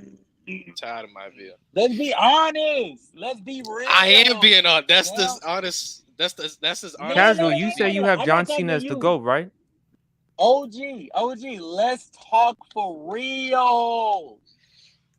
John Cena first, Stone Cold Steve Austin second, and get that fraud out of here. Oh Nobody- my god! Wow. Let's be honest, OG. Let's be honest. Let's be real. Oh, Compared to John Cena and Stone Cold Steve Austin, what's the match that The Rock has that holds a candle to some of the performances that those two have put forth? man, I mean, there's been plenty. Remember, The Rock versus The Undertaker at Over the Edge. Remember that one? And that's but is that The Rock versus Kurt Angle. That was another. The Rock versus Chris Jericho. I mean, The Rock had a lot of classic matchups. Remember the triple threat match between The Rock, Kurt Angle, and The Undertaker? Yeah. I'm not even gonna lie to you. Me, all right, tell me if I'm tripping, Lucas. You the wrestling expert. that 60-minute match with Shawn Michaels and John Michaels. Cena. That's some of the greatest ring work I have ever seen. And I don't think I've seen it. I've seen it since from anybody except from Gunther. Whoa, hold on. Wait. Are you hold on. Wait, slow down. Wait. Repeat that again. That match. Uh-huh. Not saying the individual like with the work that John Cena and Shawn Michaels put forth. That Right. tandem. I have never seen anybody put forth work like that in my time of watching wrestling. And the only exception is that Chad Gable and Gunther match. Are you talking about from a pure wrestling standpoint, Yes, like mat to mat? Yes, from a pure wrestling. Oh, I'm sorry. And the AJ Styles versus Samoa Joe and Christopher Daniels triple threat match was the only exception. So disregarding Kurt Angle and Undertaker at No Way Out? Disregarded. Disregarding Johnny Gargano and Adam Cole at TakeOver New York? Oh no. Johnny Gargano, I feel like his wrestling skills is slightly overrated. You know what? Man, My niece is sleeping, so I'm not gonna yell. To be honest with you, man. Wait. Give it what Johnny Gargano. Do you think that match was greater? Johnny Gargano is arguably my favorite wrestler of all time, so that's why I'm like, no. Oh, okay. It'd be favorite. Okay, I feel like it. The only reason why I feel like it's slightly overrated is because I think they put him in wrestling company. Like I heard somebody put Johnny Gargano in the same company as Kurt Angle. And I feel like it's not crazy to say that in terms of body of work. Johnny Gargano in 2018 has one of the greatest in-ring peaks of all time in wrestling history. It's not crazy to say. Oh, so you think as an individual wrestler? Because I think Kurt Angle, like if we're just talking, I'm not going to be ludicrous. I'm not going to be ludicrous and say he's better than Kurt. But if he's in the same, but if you're saying he's in the same company, I absolutely believe that. So you think as an individual wrestler? Because I think Kurt Angle, I heard Kurt Angle and Shawn Michaels, I hold in high regard because I think all of these dudes we're talking about with Stone Cold, The Rock, and John Cena, all three of them had some of their best matches going against those two. If it's not Shawn Michaels and Kurt Angle, like they're not getting that legendary rub that we're talking about right now. Well, the thing was, you got to think about the Iron Man match that The Rock fought against Triple H and Judgment Day as well. I'll say for in-ring performers, I'll put it in tiers. So tier 1, I have Shawn Michaels. Tier 1, I have maybe 7 guys as like tier 1 guys. I have Shawn Michaels, Kurt Angle. Well, 8, but the other guy won't be mentioned. I think you guys can know that. Oh, but, yeah. We can't say his name, but he's in that tier 1 category. He had some scratches on his pants, Chad. He had some scratches. So I have Shawn Michaels, Eddie Guerrero, AJ Styles, Kurt Angle, Seth Rollins, Gunther. Am I forgetting somebody? The other dude, and I think I forgot somebody else. I think it's one more dude that Bryan Danielson. Okay. Bryan Danielson. And then for tier 2 guys, that's where I'll throw in guys like a Johnny Gargano, like a Chad Gable, like a Adam Cole, Kenny Omega, Okada, like Samoa Joe, like that. So you see, okay, and then there's one more dude, CM Punk. I think CM Punk is in that tier. At his peak, yeah, absolutely. Yeah, I think CM Punk is in that tier. I just don't think he's done it long enough. Tommaso Ciampa. Yeah, but you saying it out loud, you see why it's a little like because Kurt Angle's in like GOAT tier conversation as far as in-ring wrestler. He's barely, and when I mean barely, like he's barely out of my Mount Rushmore because my Mount Rushmore originally was it was Shawn Michaels, AJ Styles, Eddie Guerrero, and Kurt Angle.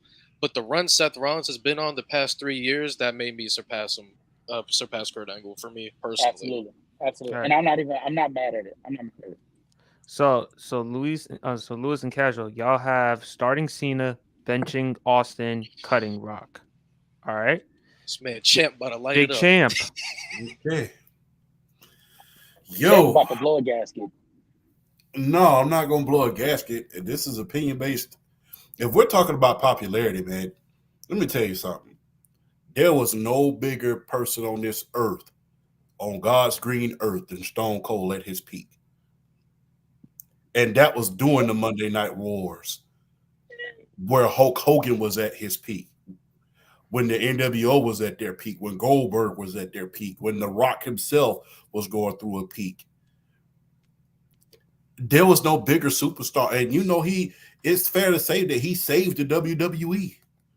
It's fair to say that. Because without Stone Cold, there is no true attitude era. You had a lot of guys that was embodying that era, but the guy who stood out above the crowd, even when he had the Intercontinental title, was Stone Cold. I mean, it was so. Although he had a broken neck, which God bless his soul, Owen Bruised Hart, spinal cord, not broken neck. spinal cord. I apologize. Thank you for correcting me. Although he had a spinal cord injury, he was so instrumental to the show in 1997. They brought him back, Vince McMahon, to his credit, to interfere, just to say he was there, because he was that big of an attraction.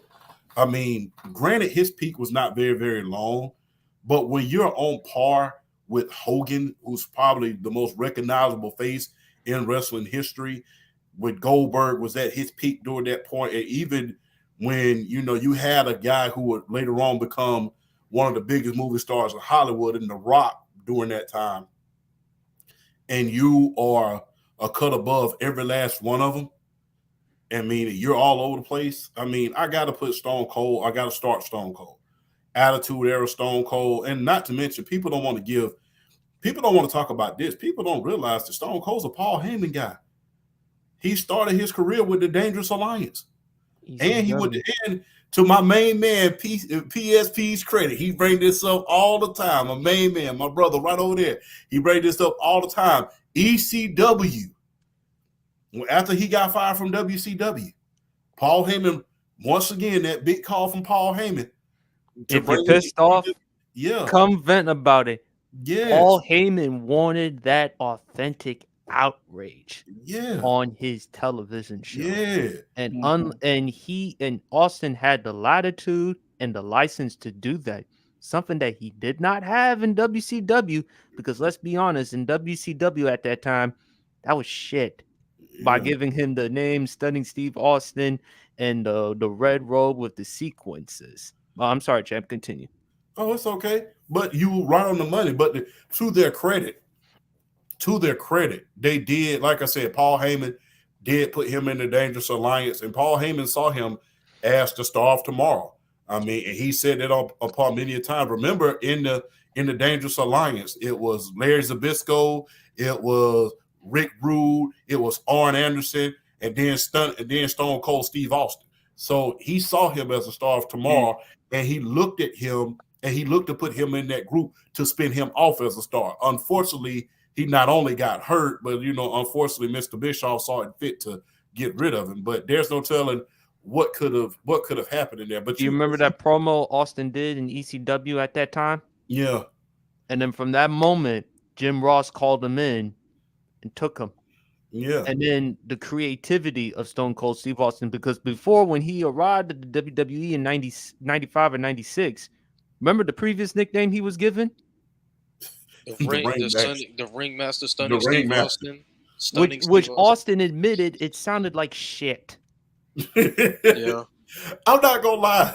I love that match between him and I'm talking right about now because I watched every match that he ever did. I love that match between him and Savio Vega at WrestleMania 12. Mm-hmm. That was the funniest match in the world, because it's so funny to look back and see him with Ted DiBiase in that $1 Million Championship. That is the funniest thing you've ever going to see. Right. And then the creativity of Stone Cold Steve Austin. Remember, Douglasville, Georgia, living outside 10 acres, and then he watches that HBO special on Richard Konklitsky, the Iceman. Yeah. And then his wife at the time made him a cup of tea, drink it before it gets Stone Cold, and she's like, "That's your nickname." But y'all know me, I'm starting Stone Cold. In my opinion, he's the GOAT. Y'all can argue Undertaker. That's cool. Y'all can argue Cena.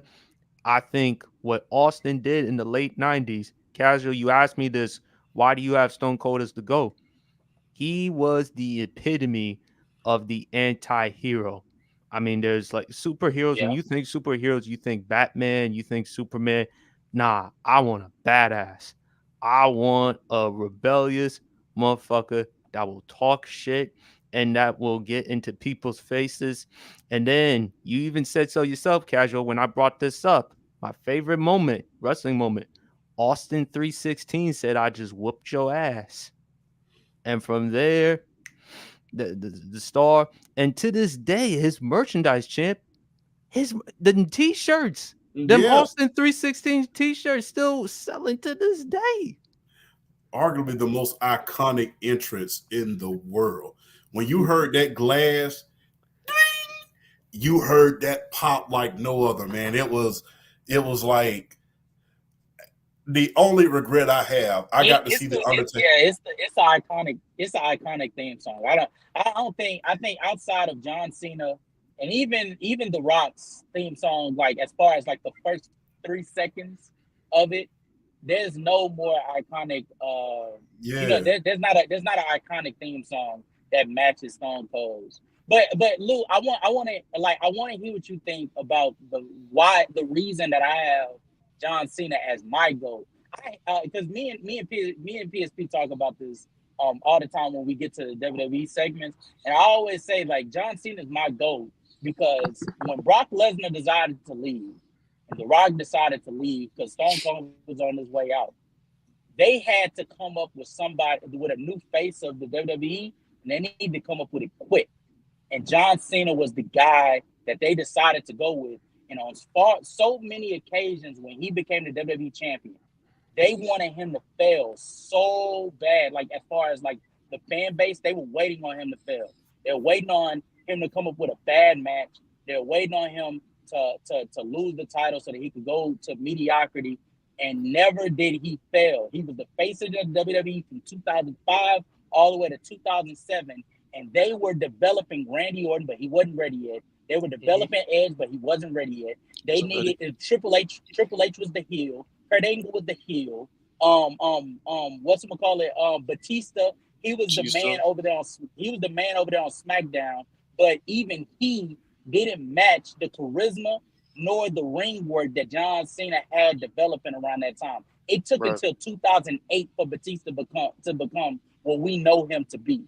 John Cena turned from that match that he had with Triple H in 2006 at WrestleMania. From that moment on, he was putting on bangers on top of bangers. Add that to the fact he was putting forth like 4-star, 5-star matches with the likes of Umaga and the Great Khali. Nobody expected for him to do that. Right. And yeah, he was far exceeding expectations. And when I look at that and the fact that he was on the run as the face of the WWE from 2005 all the way to 2013, right. I just value that far more than I do the likes of like Shawn Michaels or Stone Cold or even Triple H or even The Rock. I value that. What about Taker? Even Taker, because Taker at one point turned into, me personally, I don't think he was the face of the WWE. He was one of the faces. And once he became a part-timer in 2000, I think it was 2006 or 2007. He wasn't a part-timer in 2007. No, he became a part-timer around 2011-ish, 2011. It wasn't until the 2010s where he started becoming. It wasn't until the 2010s, and even then he was still coming strong. So then, was he getting hurt? Was he getting hurt? Yeah, he had got hurt a lot. Taker is one of the most injured wrestlers of all time, bro.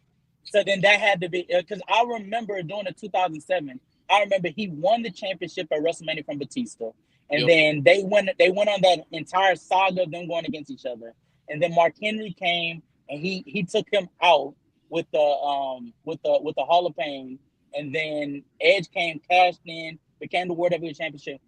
Became the World Heavyweight Champion, and Undertaker was not, like, you didn't see him until I think SummerSlam. Yep.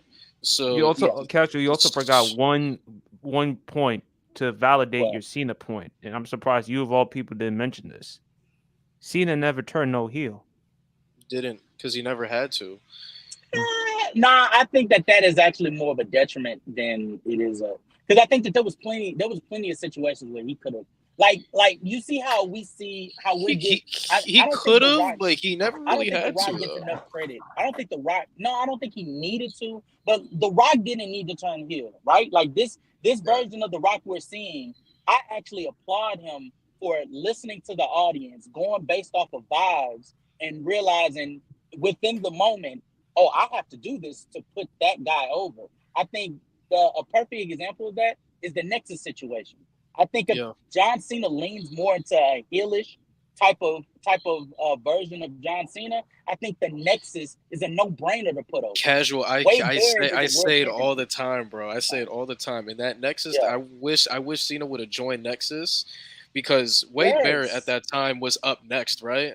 So I always had this idea of John Cena being the WWE champion while Wade Barrett was the world heavyweight champion.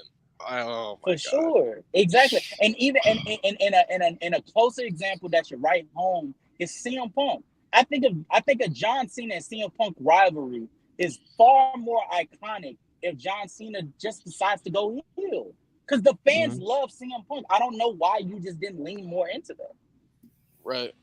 I see your. I mean, I have Cena number 2 all time in WWE history. Yeah, what I will say about John Cena is the greatest pivot WWE has ever done, and I'll also say that John Cena is the greatest, most improved wrestler of all time. Because if we look at Cena, immediately he was criticized. He was about to be fired. Then they gave him the Thuganomics gimmick. Obviously, the backlash, obviously from what I heard, he's trying to be a certain skin color, or he's trying to be Eminem or whatever.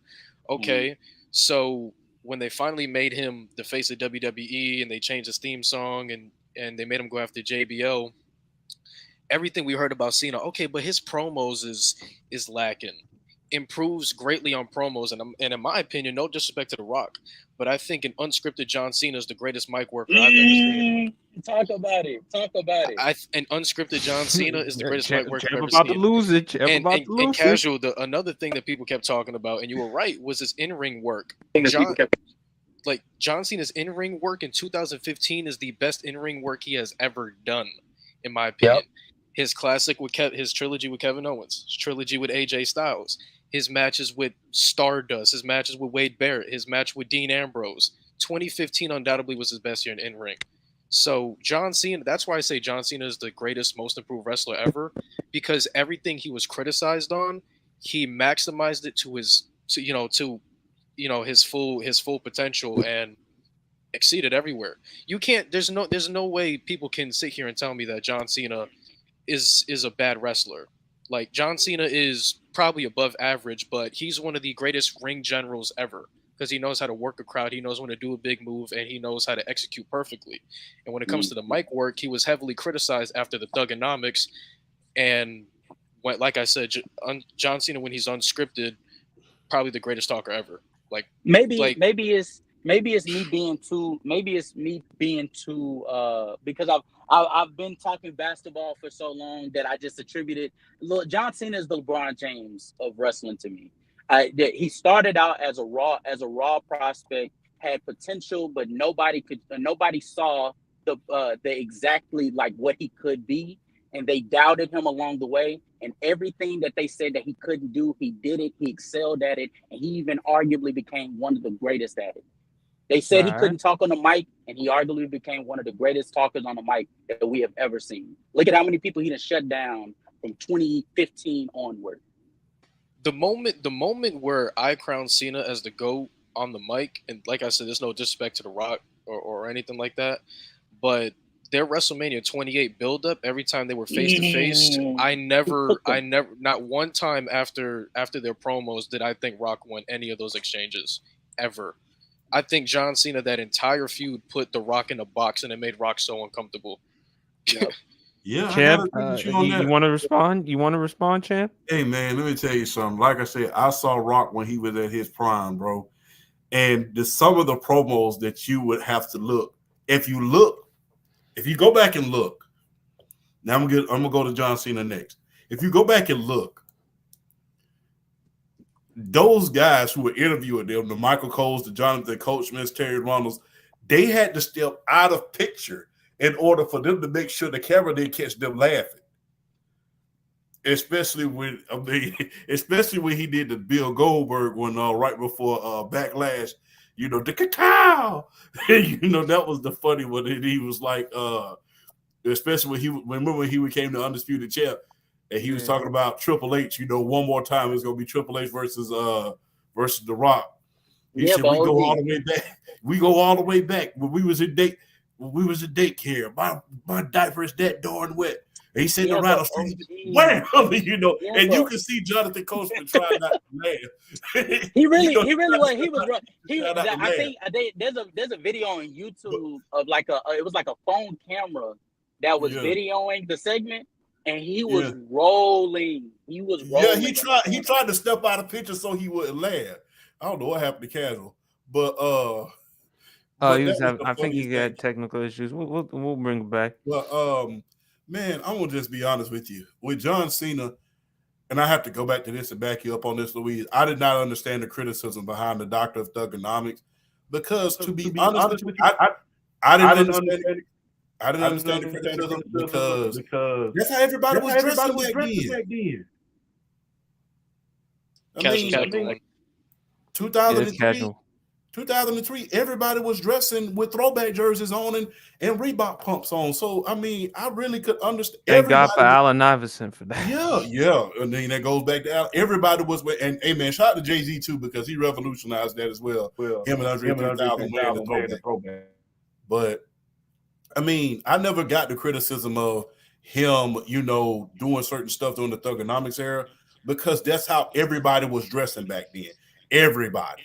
I mean, with the exception of, Kanye West back then, 2003, that every time you turn on the television, no matter what genre of music you saw with a throwback on. I mean, I even saw, lost my manners on television. But even when you saw Limp Bizkit, you saw them with throwback jerseys on. You saw them with Dickies on. You saw them with tennis shoes on. That's how everybody was dressing back then. So, I mean, even back then, everybody wanted to be offended by something. But I mean, he's from West Newberry, Massachusetts.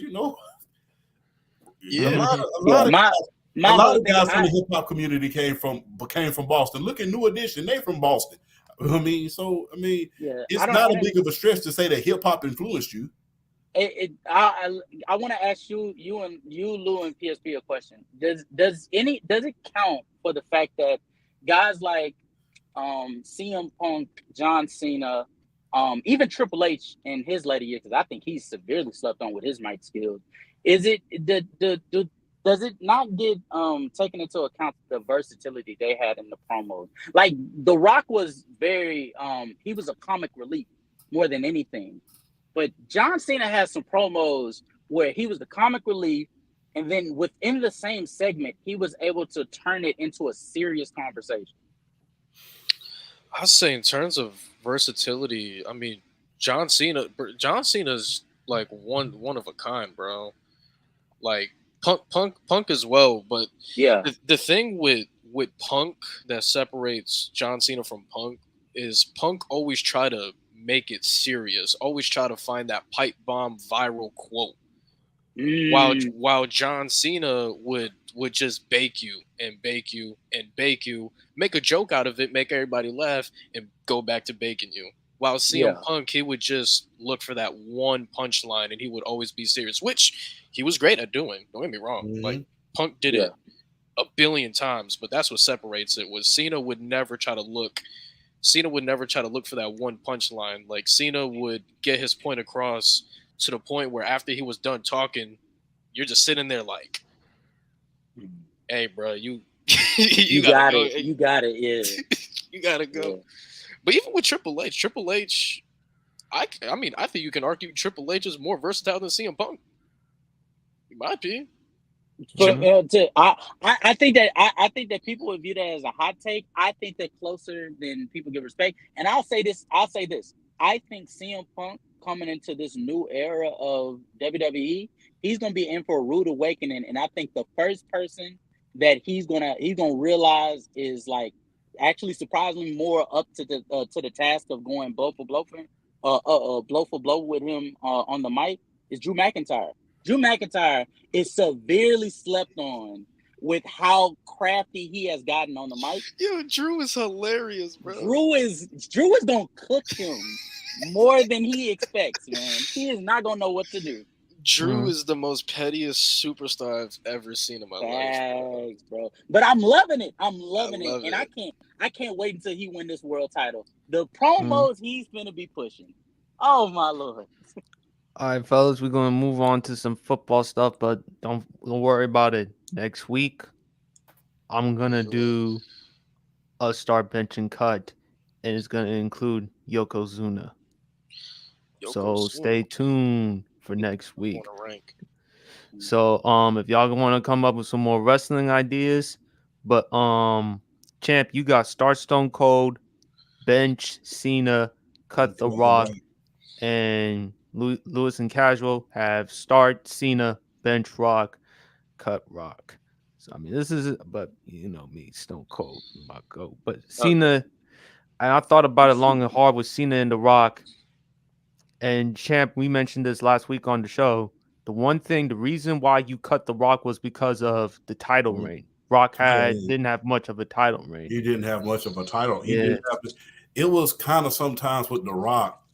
And I hate to say this because he's one of my favorite wrestlers, man. You know, me, lifting weights back in the day, wanting to be like The Rock, love Stone Cold, but, obvious reasons, we won't say them on the air, you want to be like The Rock, but the thing is, plus he came from the U, obviously there's a kindred spirit. Shout to the U, but he didn't have that one huge title reign where you was just beating the crap out of everybody. You was just dominating everybody. And you were just overcoming the odds. It seems like, and correct me if I'm wrong, y'all, I'm not the smartest man in this room. It seems like every time he won the title, it was to hand it off to somebody else. Yeah. Generational transitional champion? I mean, yeah. And then one can argue the day he handed off, the day he dropped the title to Brock Lesnar was when the Attitude Era ended and the Ruthless Aggression Era began. Yeah. Let's not forget 2013 when he won against CM Punk in the Royal Rumble, and then he handed off to John Cena. It always seems like he was getting ready to hand that title off. Even Triple H back then, he had long title runs. I remember now people were calling it the Reign of Terror. And let's not forget, Champ, 2001, No Way Out, when he won it against I don't remember who he won it against, and then after that, WrestleMania 17, he dropped it. Stone Cold Steve Austin. He dropped it to Stone Cold. It always seemed like he never had that one huge title run where you could truly say, okay, this is his title. This is his reign. Stone Cold after WrestleMania, he didn't have a long title reign, but he at least had a 4-month long title reign. But you knew he was going to get back the title.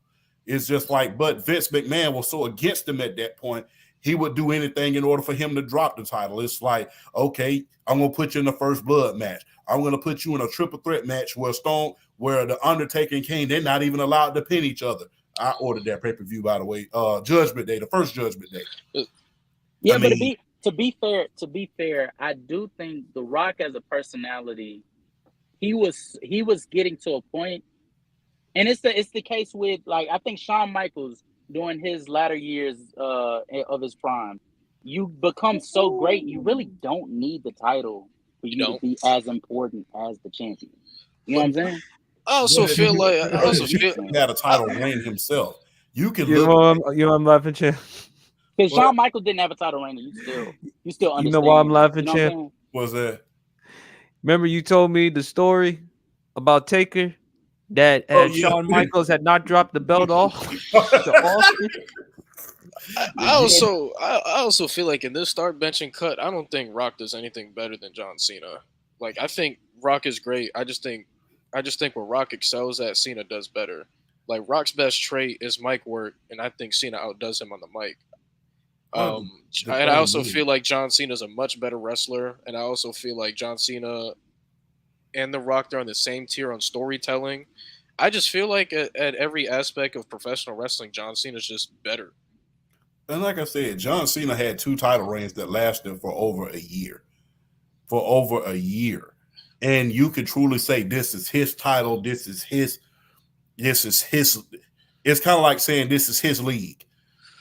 I can't really point to one title reign that The Rock had where you could say, okay, this is his title. Like I said, it always looked like he was getting ready to hand it off to somebody else. Fellas, we got to be careful with that title reign because you know what Brandon's going to do. He's going to make a compelling argument for Roman Reigns. Well, Roman Reigns had a decade of mediocrity. Next, thank you. But I also feel. I'm sorry, PSP. I know we got to move on, but I also feel with John Cena, like we don't have to talk about his world title runs because that's a wash. John Cena is arguably the greatest. Yeah, John Cena is arguably the greatest United States champion of all time. Like he's at the very least top 2. I personally have MVP because that's who I like really grew up on.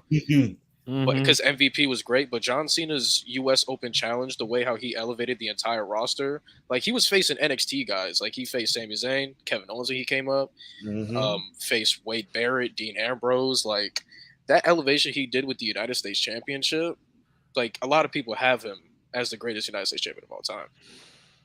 Oh, but I still Champ brought this up. Undertaker has Shawn Michaels had not dropped that belt off to Steve Austin WrestleMania 14. Oh man, wait, Undertaker said it himself. He said, "Hey, yeah." To this day, he was funny, but I mean, I will say this, man. Every person that we can name during the Attitude Era, they at least had a title reign of their own. Right. Shawn Michaels had an 8-month reign where he finally lost it at the Survivor Series to Psycho Sid, 96. Stone Cold had a 4-month reign, 4 to 5 month reign. After WrestleMania, they finally was able to get it off. They finally was able to get it off of him, and I think they got it off of him, not doing Judgment Day, but Breakdown, WWF Breakdown, that August. They got it off of him that August. He had like a 5-month title reign where he was just, just going, and the odds were just constantly being stacked against him, but yet he overcame it. He held it even after that. Remember after Summer, he didn't lose it till after SummerSlam. Right. He didn't lose the title after SummerSlam. Champ, I think Eddie Guerrero had a longer WWE Championship reign than Rock did. Yeah, he did. Yeah, he but did. you have he won. to think about that. Yeah, that's something to think about because Stone Cold, he held the title all the way from WrestleMania all the way up to WWE Breakdown. That was back doing In Your House, back before they started naming everything. But I digress. I mean, Undertaker, he had an 8-month reign after he won the title at WrestleMania 13. All the big guys that we knew back then, they had legitimate title reigns that you could say, oh, man, now that's a title reign. He overcame the odds. He did this. He did that. Rock always seems like he was the handoff guy. Yeah. And that's no disrespect to The Rock, but that's how it felt. He also had the ability, though, like if he lost, whoever beat him, we're just going to be bigger. Like that's why Mankind is so like high up there. Because that feud is really what made Mankind against Rock. They beat the crap out of each other during that time. I'll never forget. Remember them chair shots Rock gave? The empty arena match? Yeah. I watched that. Halftime Heat, man. Halftime Sunday Night Heat. Hey, Champ, remember them chair shots Rock was giving Mick Foley? Yeah. I mean, I'll never forget, man. The most glorious thing about that, man, was Mick Foley's children and his wife was in the crowd. Yeah, even Undertaker said, I'm an old school dude, and I thought that was too far. He said, I thought that was too far because to me, they had the greatest closing their eyes. You should have seen it was real. She was like, close your eyes. And they were screaming in the crowd, and I had to turn it off. When I watched the documentary, I had to turn it off because it's like, that was kind of cringe. You know what I'm saying? So to me, they had Rock and Mankind had probably a top 2 I Quit match of all time. Oh yeah. The I Quit match where Mick Foley lost or Mankind lost because they played an audio of him saying I quit and he never said it in real time. Mhm. And then it led to halftime heat. That's one of the greatest I Quit matches of all time. But I tell you this, champ. A lot of people, if you them Austin days, I guarantee you right now, Stone Cold Steve Austin walking to arena, that glass break, Wing. pop. Pop. I think it's the greatest entrance outside of Taker's. Mhm. So it's right up there. All right, let's get into some football, some NFL combine, man. Oh boy. What y'all thought about the workouts? There was the linebackers, the defensive linemen. There was this big defensive lineman by the name of Sway. I think he weighed 366. Yeah. Ran Yeah, like he a up there. 5'2". Riff. He ran a 5. No, he ran a 5-1 the first time. Then he ran a 5-2. That's wild. Woo, that's a lot of man coming at you, boy. That's a lot of man. I don't. What's y'all thoughts Lot on of the man. What's y'all thoughts on the workouts, man? Man, it's always good to see the combine, man. But but like I said, there's been a lot of guys. There's been a lot of guys that did well at the combine. The combine. Deshaun Golston. You name the name. You remember Deshaun Golston? Played for the New York Jets back during the Rex Ryan era. They can do well at the combine, but they don't necessarily do well when they get on that field. We've had guys that do poorly at the combine. Terrell Davis, he ran a 4.75. You don't even realize that. He ran a 4. Yes, if you're watching this, Terrell Davis ran a 4.75 at the NFL combine and went on to be league MVP. So there's a huge difference between game speed and 40 speed. A lot of guys can run that 40, but they're not necessarily fast in the game because they can't process the game that fast. But it's always good to see the speed and the intangibles of these guys, but these are tangible elements. I can't wait to see some of these guys when they go like Dallas Turner, who I'm hoping that the Atlanta Falcons, if you're watching this, please draft Dallas Turner, especially if we're able to get a quarterback in free agency. If we're not, then we need to go quarterback. But I could see Dallas Turner coming to Atlanta. I mean, some of the I think his name was Nate. I think his name was Nate Wiggins from Clemson. I was about. I was gonna. I was. I was. I apologize, Louise. I was gonna talk about him. No, it's okay. It's okay. I apologize, okay. Louise. But man, him running a 4.29 faster than Sauce Gardner, man, faster than the great Sauce Gardner. That is amazing. At the same time, I think people are going to make the big deal, and I know, and you know what's coming next. People are going to make a big deal about a lot of guys opting out, and that's nothing new. We saw a lot of guys opt out. We saw Joe Burrow opt out. We saw many guys opt out many days in the combine. So to the people watching, the old school guys, I will say, let's not get bent out of shape because these guys are opting out of the combine, because we saw last year where a linebacker got hurt at the combine, tore his ACL, and they didn't even call the medical staff in there. The guy had to get up and walk out on his own. So, I mean, and that's just the business for you. So, and we all saw it. That mean, the guys just literally looked at him after he tore his ACL, picked up the ball, and went on to the next drill. So, hey, these new guys that come out and look at themselves as a business, I do not blame them for looking at themselves as a business, because that's what we are, a business. So guess what? If I have to opt out of the combine in order for me to conserve myself and make sure that I make it to the NFL and I'm still a high first-round pick, so be it. And not only that, most of these guys that are opted out, their positions are solidified already. They solidified. I'm Marvin Harrison Jr. I'm not caring about the combine. I already know I'm finna go at least top 5. I already know I'm finna go at least top 5. So I'll leave it at that at this point. Go ahead, Louise. Honestly, Champ, you kind of stole one of the guys I was going to talk about, Nate Wiggins. The only reason I take speed so seriously for like corners is because I think we all see that the league is changing and every team is trying to get completely fast guys. So it's important that you have a corner with really good speed, with some good man-to-man skills or whatever.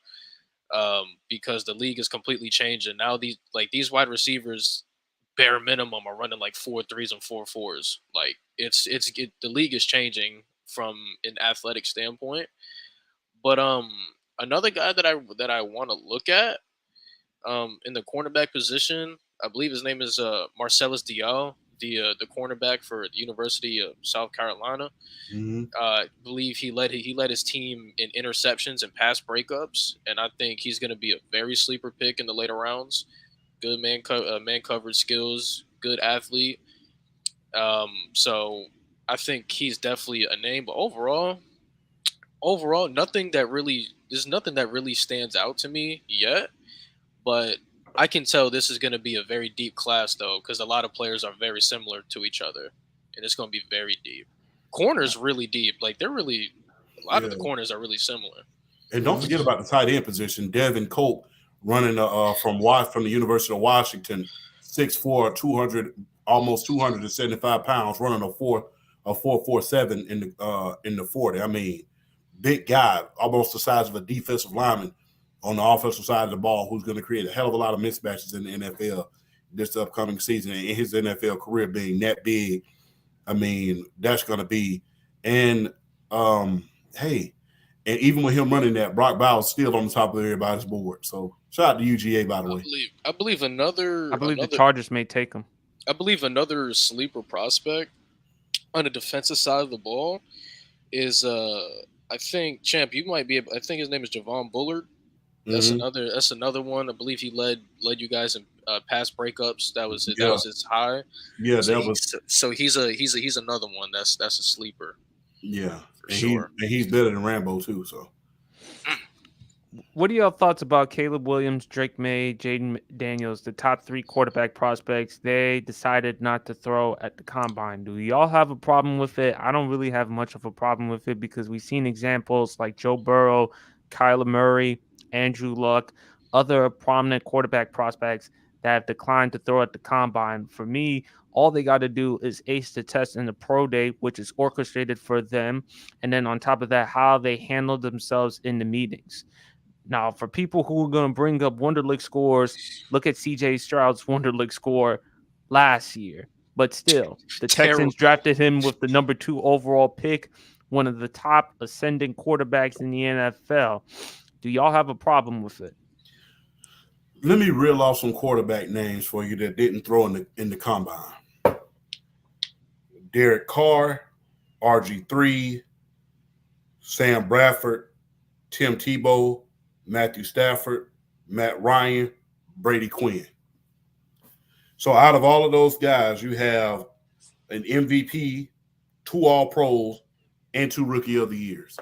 So those guys didn't throw. And number one, a lot of those guys, like I said, Maserati Marv, his position is solidified.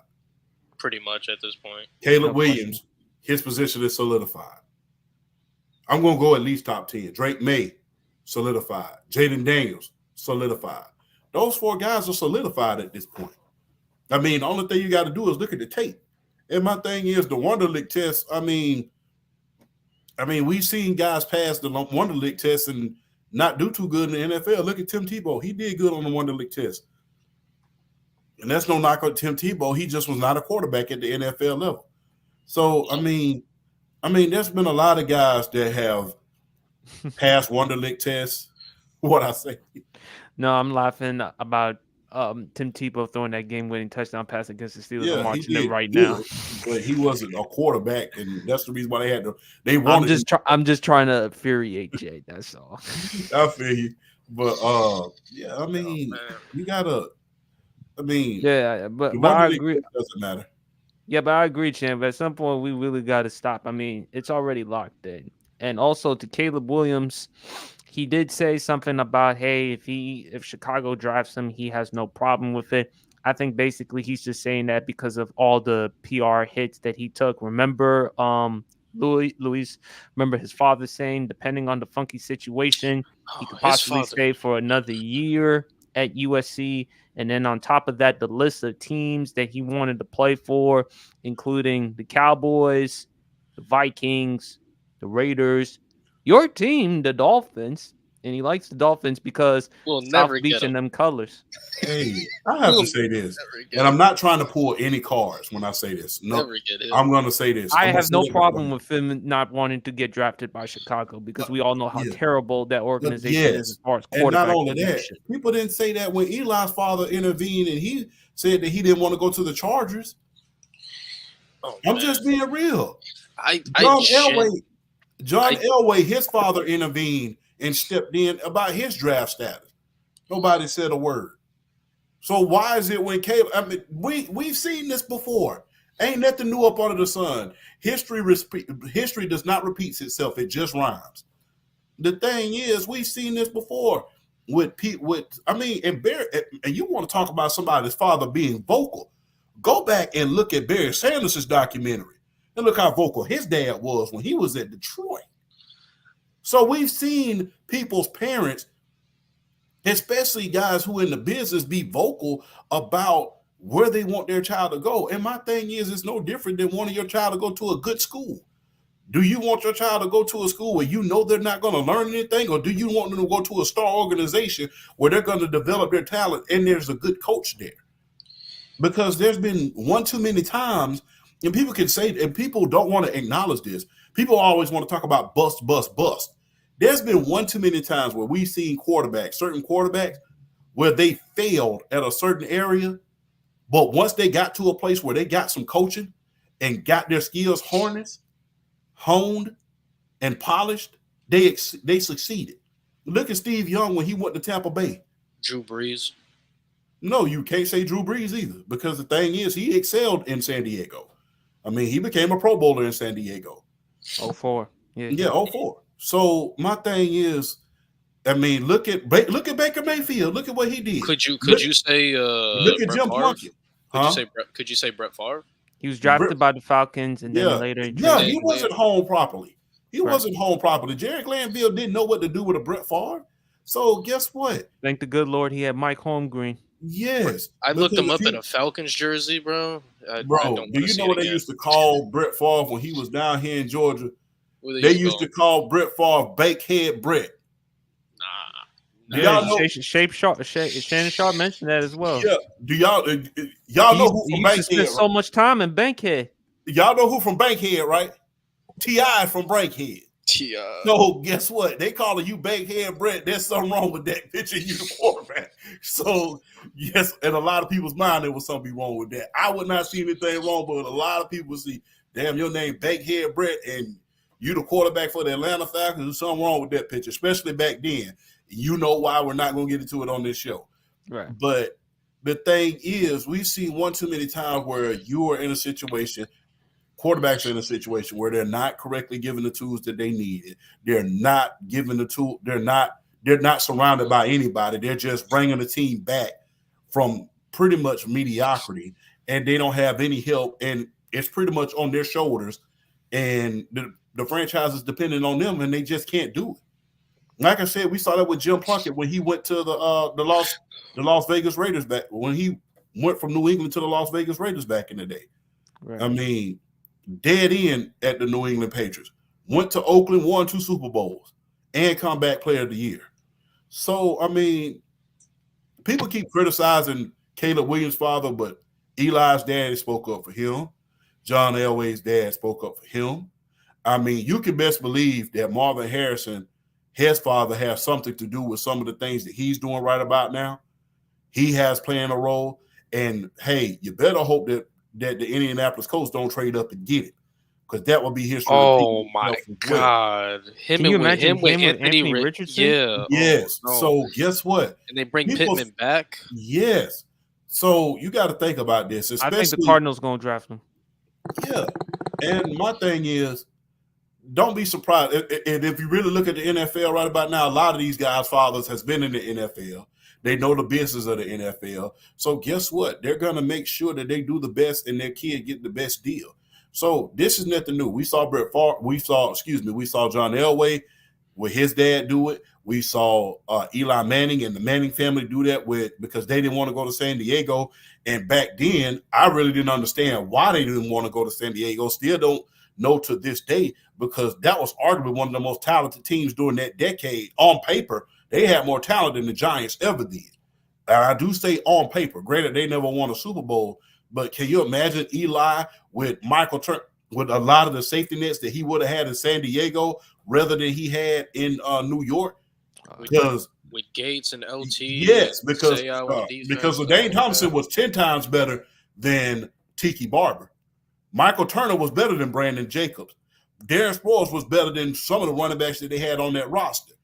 Vincent Jackson, some of the offensive line they had, some of the defensive line they had, Sean Merriman, Sean Phillips, Donnie Edwards, Ego Williamson. I mean, Jamal Williamson, excuse me. Quentin Jammer. Yeah, Quentin Jammer, just to name a few. That team was very, very talented. So can you imagine if he ends up going there? So, I mean, guess what? We've seen this before. So when it occurs again, don't be surprised. I don't want someone somewhere that they don't want to be. And hey, if you really look back at it, Chicago drafted another player that didn't want to be there. Look how that turned out. They drafted Cedric Benson.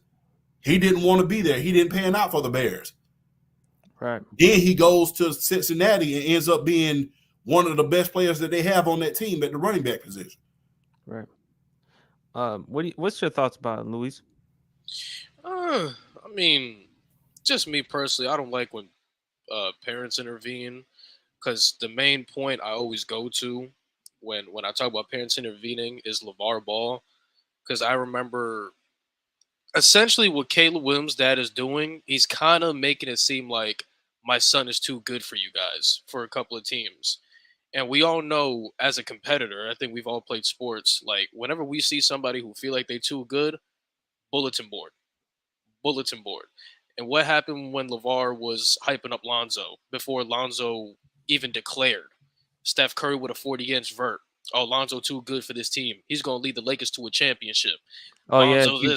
If you put Lonzo with the Warriors, watch what he can do. Instant bulletin board. John Wall, Patrick Bev, like Lonzo got bullied his entire rookie year and it wasn't even because of him. It was because of what his father said. And we all know Lonzo's a quiet guy. Lonzo don't be saying anything outlandish or anything like that. Mm-hmm. So that's why I don't like when parents intervene, because they tend to hype their kids up a little bit too much and not understand the actual talent pool on the next level. And then the pressure. And the pressure, exactly. So Caleb Williams getting drafted, there's going to be a couple of guys where it's like bulletin board.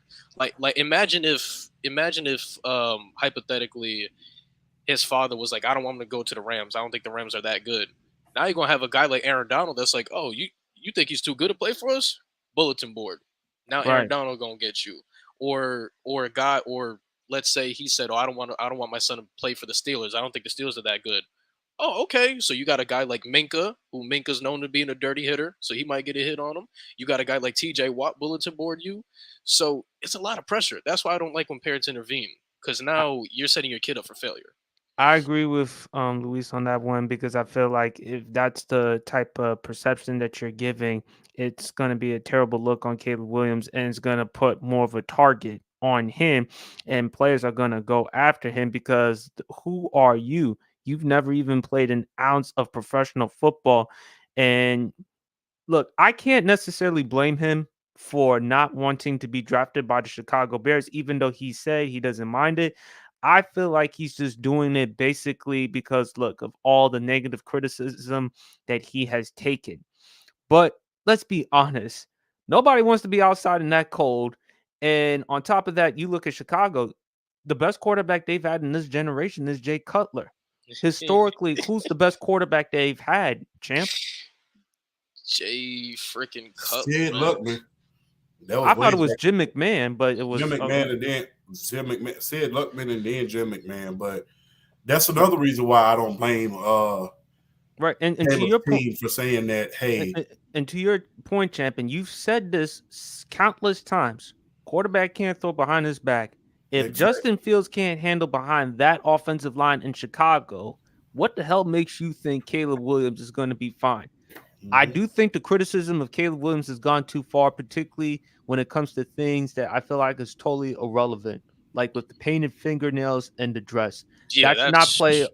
That to me is totally ridiculous and totally irrelevant. If that's what you're trying to use to evaluate people, then as far as I'm concerned, you're a horrible evaluator, in my opinion. Carl Nassib came out as gay and everybody was fine. Why is it a problem if a dude wants to paint his fingernails or wear a dress? We already had a gay player in the league.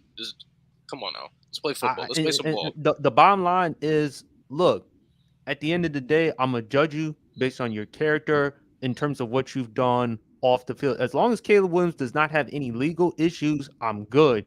And at the end of the day, the tape don't lie. If Caleb, he does hold on to the football a little too long.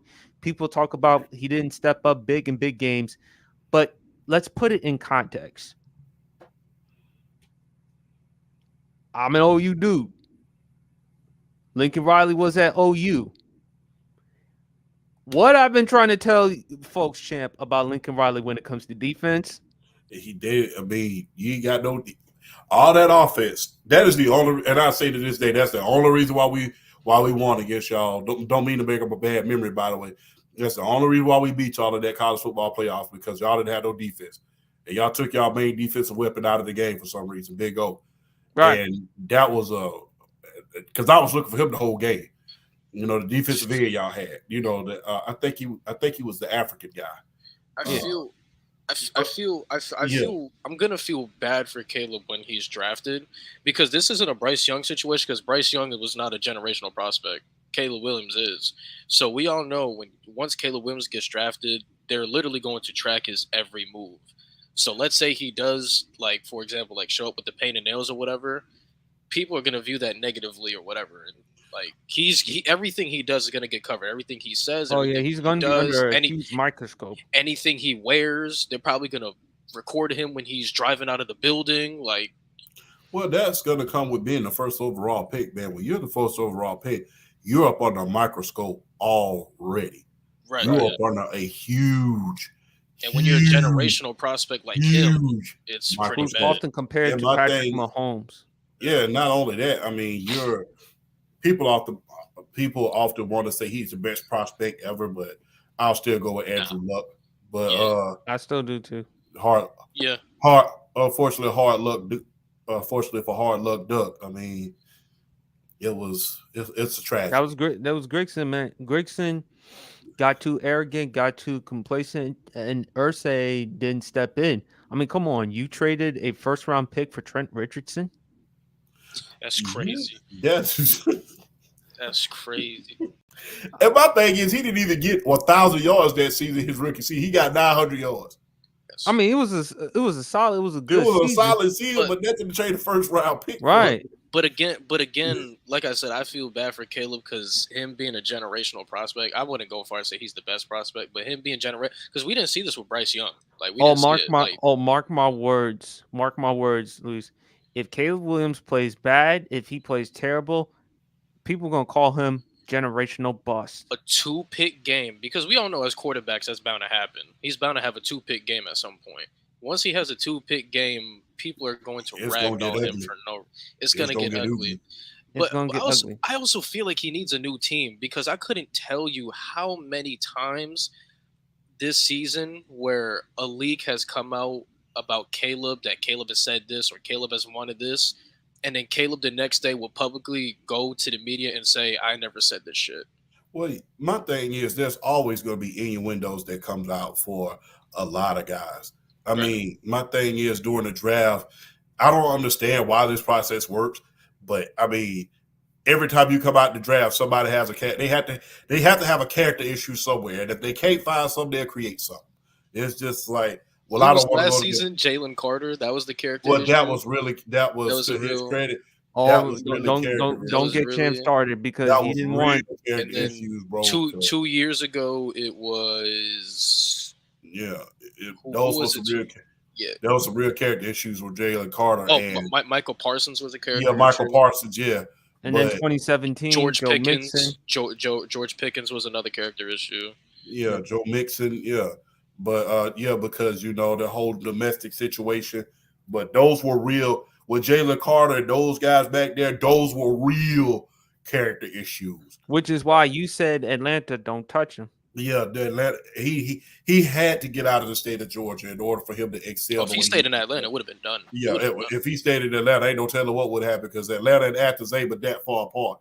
So I mean, But he's in a great situation in Philadelphia, although it's a big market. But at the same time, the great thing about Philadelphia, people love redemption stories. Yeah. And Michael not only Vick. that, he's excelling as a football player. I mean, Yeah, I mean, who wouldn't excel behind Brandon Graham, Fletcher Cox, the type of leadership? In my opinion, GM is Reddick. concerned.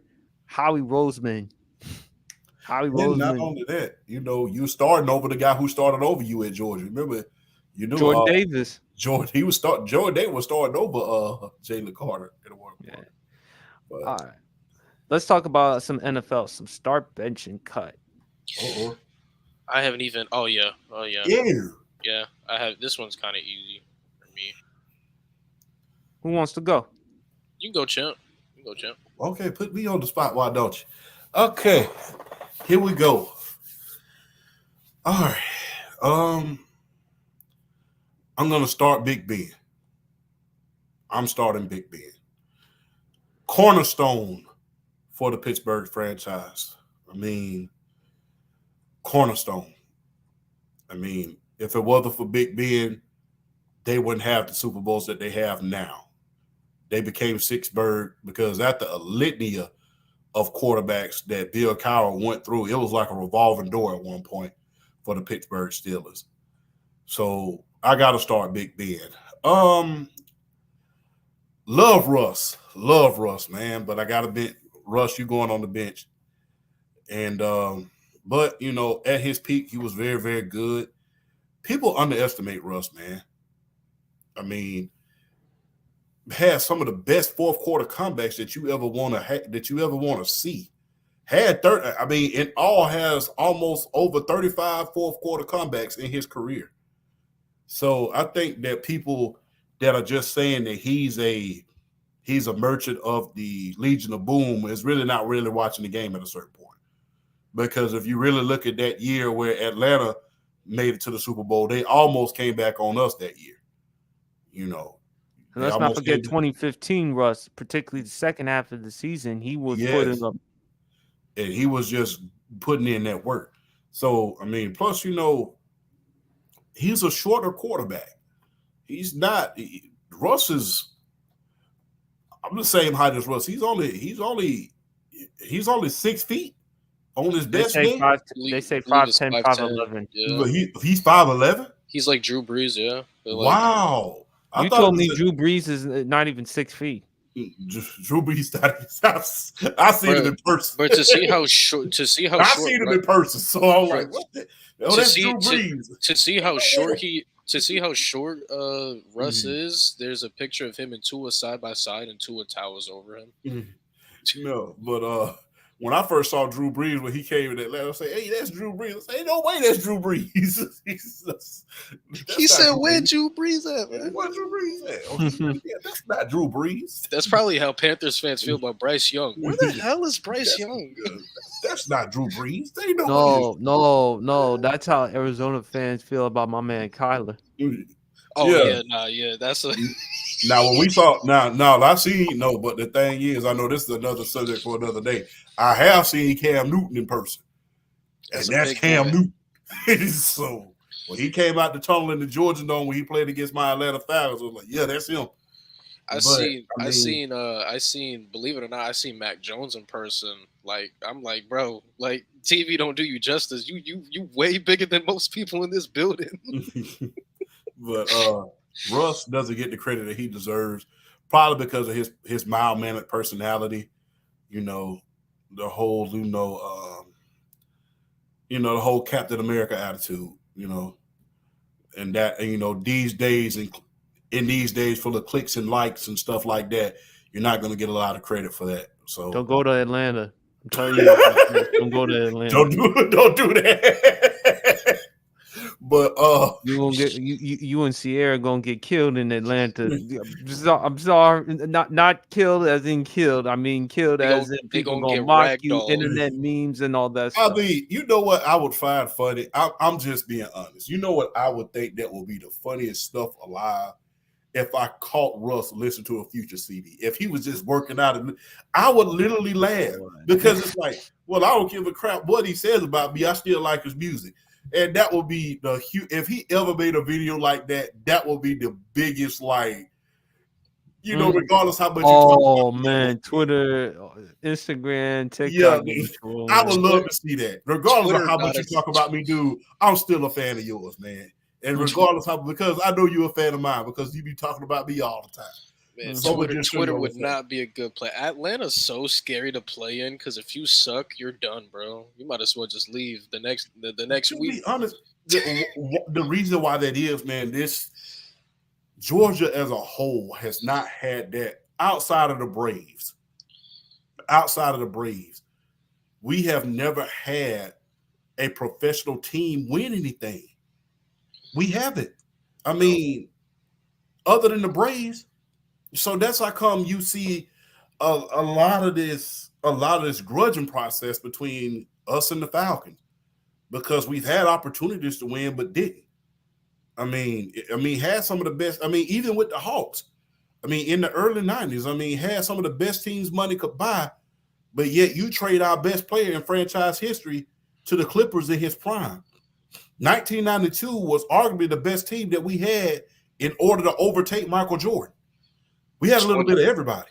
2021, the Hawks had a chance to go to the finals. I remember it was I believe, was it game 6 or game 7? The Hawks had a chance to go to the finals. I don't think they was ready doing that. And Giannis was out though. That was. I don't think they was ready. I really don't. Even with Giannis being out, I don't think they were ready. That team was way too young. Drew Holiday put on a clinic. I think the reason why they were so upset is because, remember, Atlanta versus Philly, that series, a lot of people thought Philadelphia was going to win that series, and then the Ben Simmons debacle. Yeah, the whole Nick Anderson Part 2 debacle. Yeah, but yeah, that's the reason why it's so tenuous in Atlanta. And plus, for some reason, people can't forget about Mike Vick, man.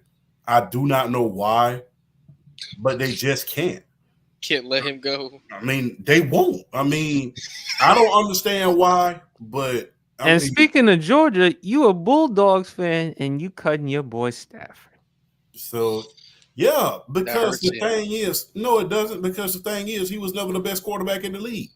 I mean, I've never considered it, even at his peak in Detroit, he was never considered the best quarterback in the league. Nor in his division.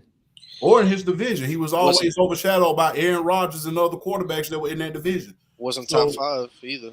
Yeah, he wasn't top 5. So hell, I put Stafford above Jay Cutler. That's just me. So Jay Cutler that's a whole nother ball game. But but as far as back to Atlanta, the Atlanta Falcons, the Georgia fan base wants a champion to say we were champions. Like I said before, Georgia won the first national championship that we won. We don't want a dynasty. We just want one. And the fact that we came out with 2 and had that winning streak, you can't tell us. The running joke in the SEC was that it had been almost over 30 years since we won a national championship. Now that that's over, we won back-to-back, something that no other SEC team has done other than Alabama. I mean, that's something to be said about that. But the city of Atlanta, the state of Georgia wants a champion. That's how come we cling to our teams like we do. I mean, the Atlanta Braves, we already talking about World Series talk. Georgia Bulldogs, we already talked about national championship talk.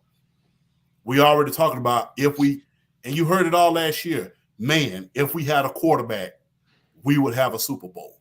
Right. And that's one thing that Atlanta and the state of Georgia wants a Super Bowl, man. Just one Super Bowl to set the city on fire so we can eat lemon pepper wings and take that trophy to Waffle House. That's what we want. We want to be able to take that trophy to the Waffle House. Just one good time. But better get it with some cheese grits. Some cheese grits and some eggs. Yeah. So, Luis, who you got, man? I'm sticking with Champ. To me, I'm sticking with Champ. The reason, I think the main thing that separates Ben from the other two was in my opinion, the greatest Super Bowl of all time. That was one of the greatest adversity plays that a quarterback can ever make. And I haven't seen Russ or Matthew Stafford make any come close to a play that Big Ben made in that Cardinals Super Bowl. Like Big Ben, when Big Ben probably had one of the best adversity drives ever. Like that was one of the best. Stafford did pull off a comeback in that victory against the Bengals that passed the Cooper Cup, though. Yeah, he did, but that throw to San Antonio. Oh yeah, an that all-timer, man. Mm-hmm. That drive too, just an all-time drive. But that's kind of what separates them. Yeah, I thought they had lost that game after Larry Fitzgerald. I thought so too. I thought that game was gone. I'm like, oh man, Fitzgerald and Kurt Warner have brought a Super Bowl to Arizona of all teams. Oh, this over. To me, that's the greatest Super Bowl of all time, man. You will never find a better game like that, in my opinion. Like, better than this year's Super Bowl? 28-3 was better than that Super Bowl, I believe.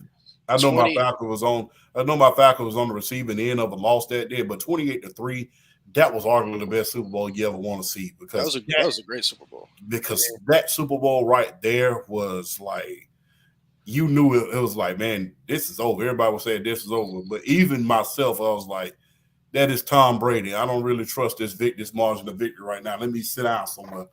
I'm surprised y'all didn't mention the Giant Super Bowls, particularly the first one. David Tyree. Yeah. I like the Eagles versus Patriots Super Bowl when that was Nick another Foles good one. Tom Brady. Eagles and Chiefs is another great one. That was a phenomenal Super Bowl.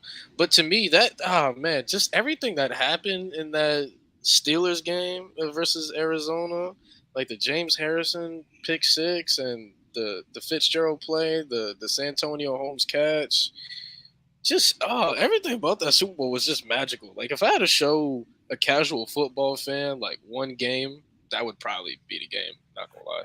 Hey, that interception, if I can have like 20 seconds PSP, you know that interception happened because that whole runback situation sequence happened because Mike Tomlin was discovering that the only thing that they were trying to do was get the ball and get down on the ground.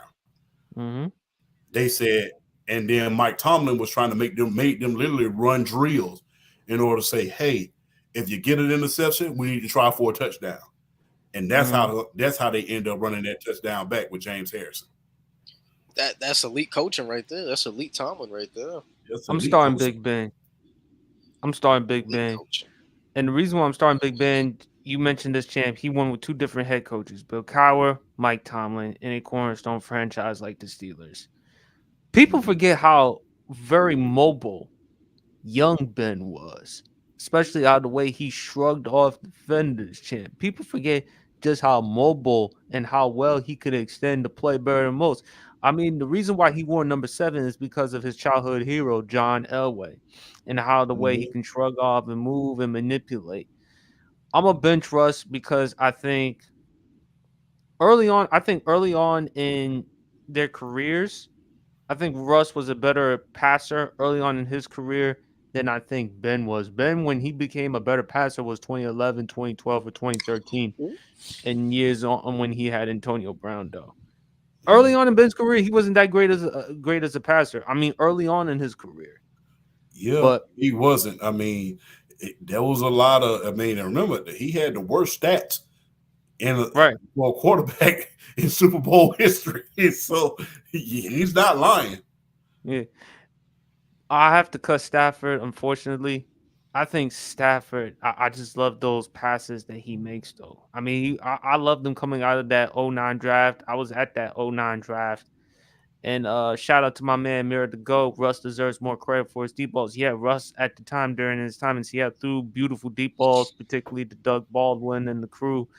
And also to Jermaine Kearse for the game-winning touchdown pass in the NFC Championship game, in which, by the way, he threw 4 interceptions. And to persevere the way that he did, I'm starting Ben. I'm benching Russ. I'm cutting Stafford. But Stafford, though, he's not a Hall of Famer. But if he could get to a couple more Pro Bowl appearances and win another Super Bowl, and if he wins the Super Bowl MVP, then I think it's fair, more than enough, to say he's a Hall of Famer. Because if we're going to say Eli's a Hall of Famer, then I think that should apply to Stafford if he can get those types of accomplishments. If he can get another Super Bowl, I can put him in there. but I can't put you in there if you. My thing is with Eli, what's gonna get him in there? And I've said He this. he rewrote history. He rewrote history, and you cannot write the history of NFL without Eli at this point. So, But you damn sure would not put him as a first ballot. hell no. Hell no. No. I mean, if he's first ballot, the ballot weak. That's not If good. he's first ballot, the ballot weak. No, sir. Let's did do you some music. did you guys hear that Frank Gore Jr. just met with the 49ers? Yeah, so did Brendan Rice. Oh man. Oh no, I don't want to that dude. Nah. Damn. What a sight that would see. Champ, you'd be officially old then if they both play on the Niners. Yeah, thank you. Hey, listen, Atlanta Falcons, if y'all want a quarterback, call Champ Pryor. I mean, Now you Atlanta, y'all are 10 years. Wait a minute. Y'all are 12 years too late. Y'all are 12 years too late. I'm feeling because I saw Antonio Gates as a kid. Obviously, like I'm young, so I watched Antonio Gates growing up, and then I see his son, and I'm like, bro, his son the same age as me, bro. What the hell? Yeah, y'all Atlanta, y'all like 12 years too late, man. Y'all should have called me when I was like 22. I was in prime shape. So, Do you know how crazy that would be? Would that be the first time? Brendan Rice and Frank Gore Jr. Would that be the first time like two kids from legends from the same team play together? Or no? I don't think so. I think the Pittsburgh Steelers, they had some guys from the same team. Not to mention, your team had the Shulers on there. So Oh yeah, we did. let's get That'd be into wild. let's get into some R&B.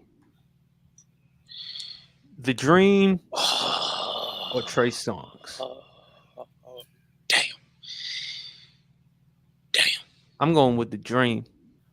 Songwriting, yeah, Shawty is a 10, yeah, rocking that thing, Purple Kisses. Feel me? foreplay, yeah. falsetto. That's my favorite track from Dream. No, funny story about this song.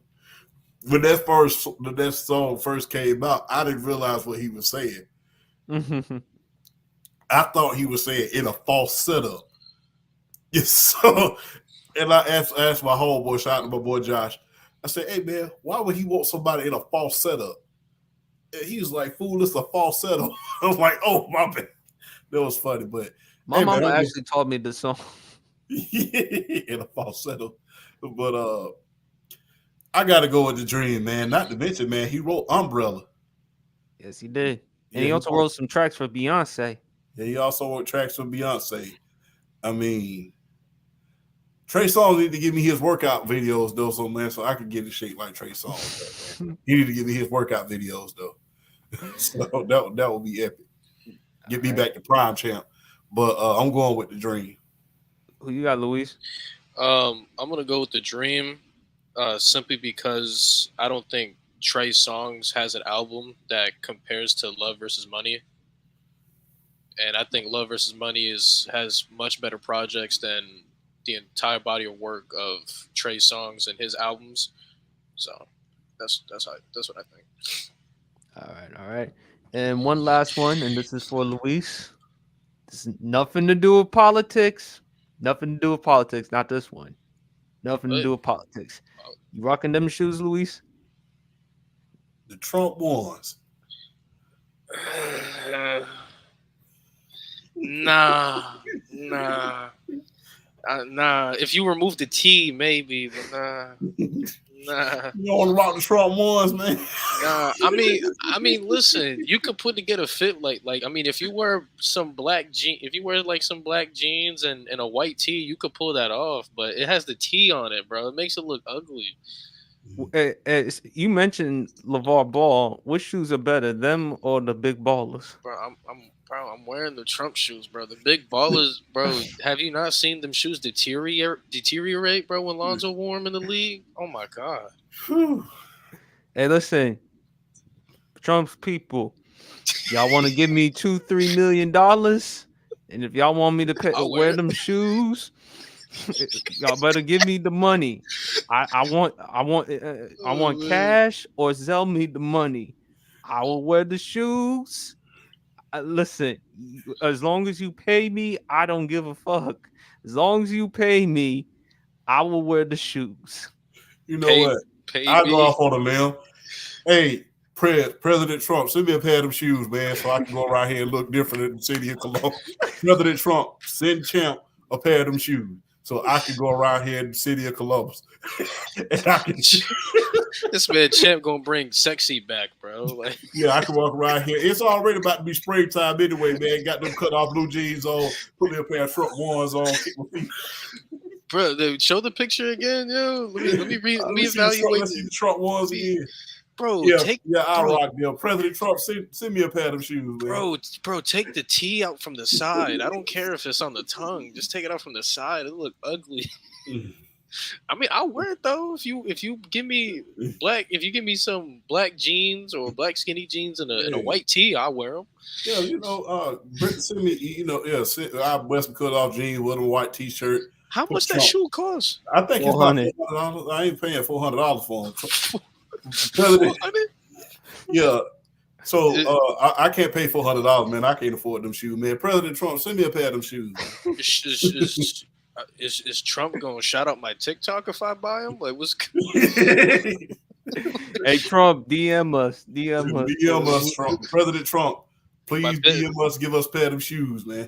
My business email in my bio, bro. Go ahead and hit that. It would be it'll be funny if they clip this at a campaign somewhere and they give us some shoes for real, bro. Yeah. I would laugh my ass off. At that point, I gotta be a man of my word. I gotta be a man of my word to put them on. I put them all on the show too. Hey man, look what the president gave me. It's like you say you voted for Trump, right? I'm gonna give the illest. Yeah. And on that note, how much you getting paid for this? A lot. Hey, Trump, like I said, 2-3 million, and if you 2-3 million, that's all I ask. Hey man, like, how long do I gotta wear them though? Just for the conference? Can you imagine the publicity you gonna get when you wear them damn shoes? I'm just saying, if I wear them shoes on your podcast or on TikTok somewhere, and they see me with the Trump ones on, can you imagine how many? Why don't you wear them at ATL? Oh no, I ain't doing that. No, sir. No. Bro, you know how much of a hypocrite I look? Because I always tell people I don't care about politics. Hey, listen, you know what? Trump shoes. I may rock them shoes in New York City. You never know. That's New York City. You can't rock this. In Atlanta, for all places. But if President Trump send me a pair of them Trump boys, I'll wear the shoes and put them on display. I even make a video with them. You know what I'm saying? Get your pair of these Trump ones. Oh, you gonna be modeling the shoes? The shoes? Hey man, I don't know if somebody want to see my feet in them, but you know what I'm saying. I put them on the thing while I'm talking. Bro, he better at the very least $500K in my zone, bro. Like I said, hey man, look, can you imagine what type of shoe size I can get for you, champion? Size 12, 13? I wear 13 and a half right about now. So hey, President Trump, if you send Champ a pair of them shoes, Champ will wear those shoes. Like I said, all publicity is good publicity. So I'll wear a pair of them shoes just to see how much traction I can get. So it comes with a price, though. It comes with a price. President Trump, send me a pair of them shoes so I can put them on. All right. At least buy me a house. You know what I'm saying? Oh, and shout out to Da Vinci Sports. Buy me a house. Shout out to him. Well, anyway, folks, that concludes the rest of the Sports PSP podcast. Hope everyone is enjoying the rest of y'all weekend. Any final comments? And tell them where to follow y'all at, man. Louise? Follow me. My cartoon TikTok just got active on there again after a little break. Lewis Knows Tunes on there. Appreciate if y'all could get me to 1.1K. Birthday on Tuesday, so we're gonna try to get that 1.1K. Follow my sports TikTok, Super Mighty Mouse Lou. We're gonna get active on there again, and always appreciate talking ball with you guys. Thank you, PSP, letting me on. Show's great as always. Shout out Champ. Shout out Columbus, Georgia. You already know. Hey, shout out to Columbus, Georgia. As always, up to 50 now. Cold and rainy down here. So shout out to Columbus, Georgia, man. Greatest city in America, man. Hey, shout out to my guy, PSP. Always letting us on the show. Always letting us on the show. Allowing us to be guests, allowing us to shine, man. Big ups to PSP, man. Salute to you, brother, man. Hey, one of the best podcasts I've ever been on. The best podcast I've ever been on. Look forward to this every single Friday. Clear out the schedule just to be on here. So, man, always good to be on PSP's show, man. Shout out to you, man. Hey, you know what it is. You know what it is, homie. I appreciate y'all. Thank y'all for always hopping on. Love having y'all on. Cheers. Also, shout outs to Casual for taking the time to hop on the pod. Y'all check out Casual's content. Also, appreciate Brandon for hopping on as well. Y'all know me. Y'all know where to follow me at Sports PSP Podcast. Like and subscribe to the YouTube channel as well as IG Sports PSP3. As well as Sports PSP, as well as TikTok Sports PSP3. We're gonna come up with some more football, more basketball content, more sports content, more wrestling content, more shoes and stuff. Trump, like I said, $2-3 million. I'm your boy. I mean, hell, if you want me to model the shoes for you, if you want me to do whatever it takes to get that type of money, I will do whatever with them shoes. Fellas, y'all enjoy the rest of y'all evening. Y'all stay safe. Y'all enjoy yourselves. I know I will. I'll be at work working, and then afterwards getting me at least 3 of them Angry Orchards and calling it a day. Salute. Salute. And also happy birthday to Luis, 21, man. Live it up. Enjoy your life, man. And on that note, we is out. Peace. Like the video.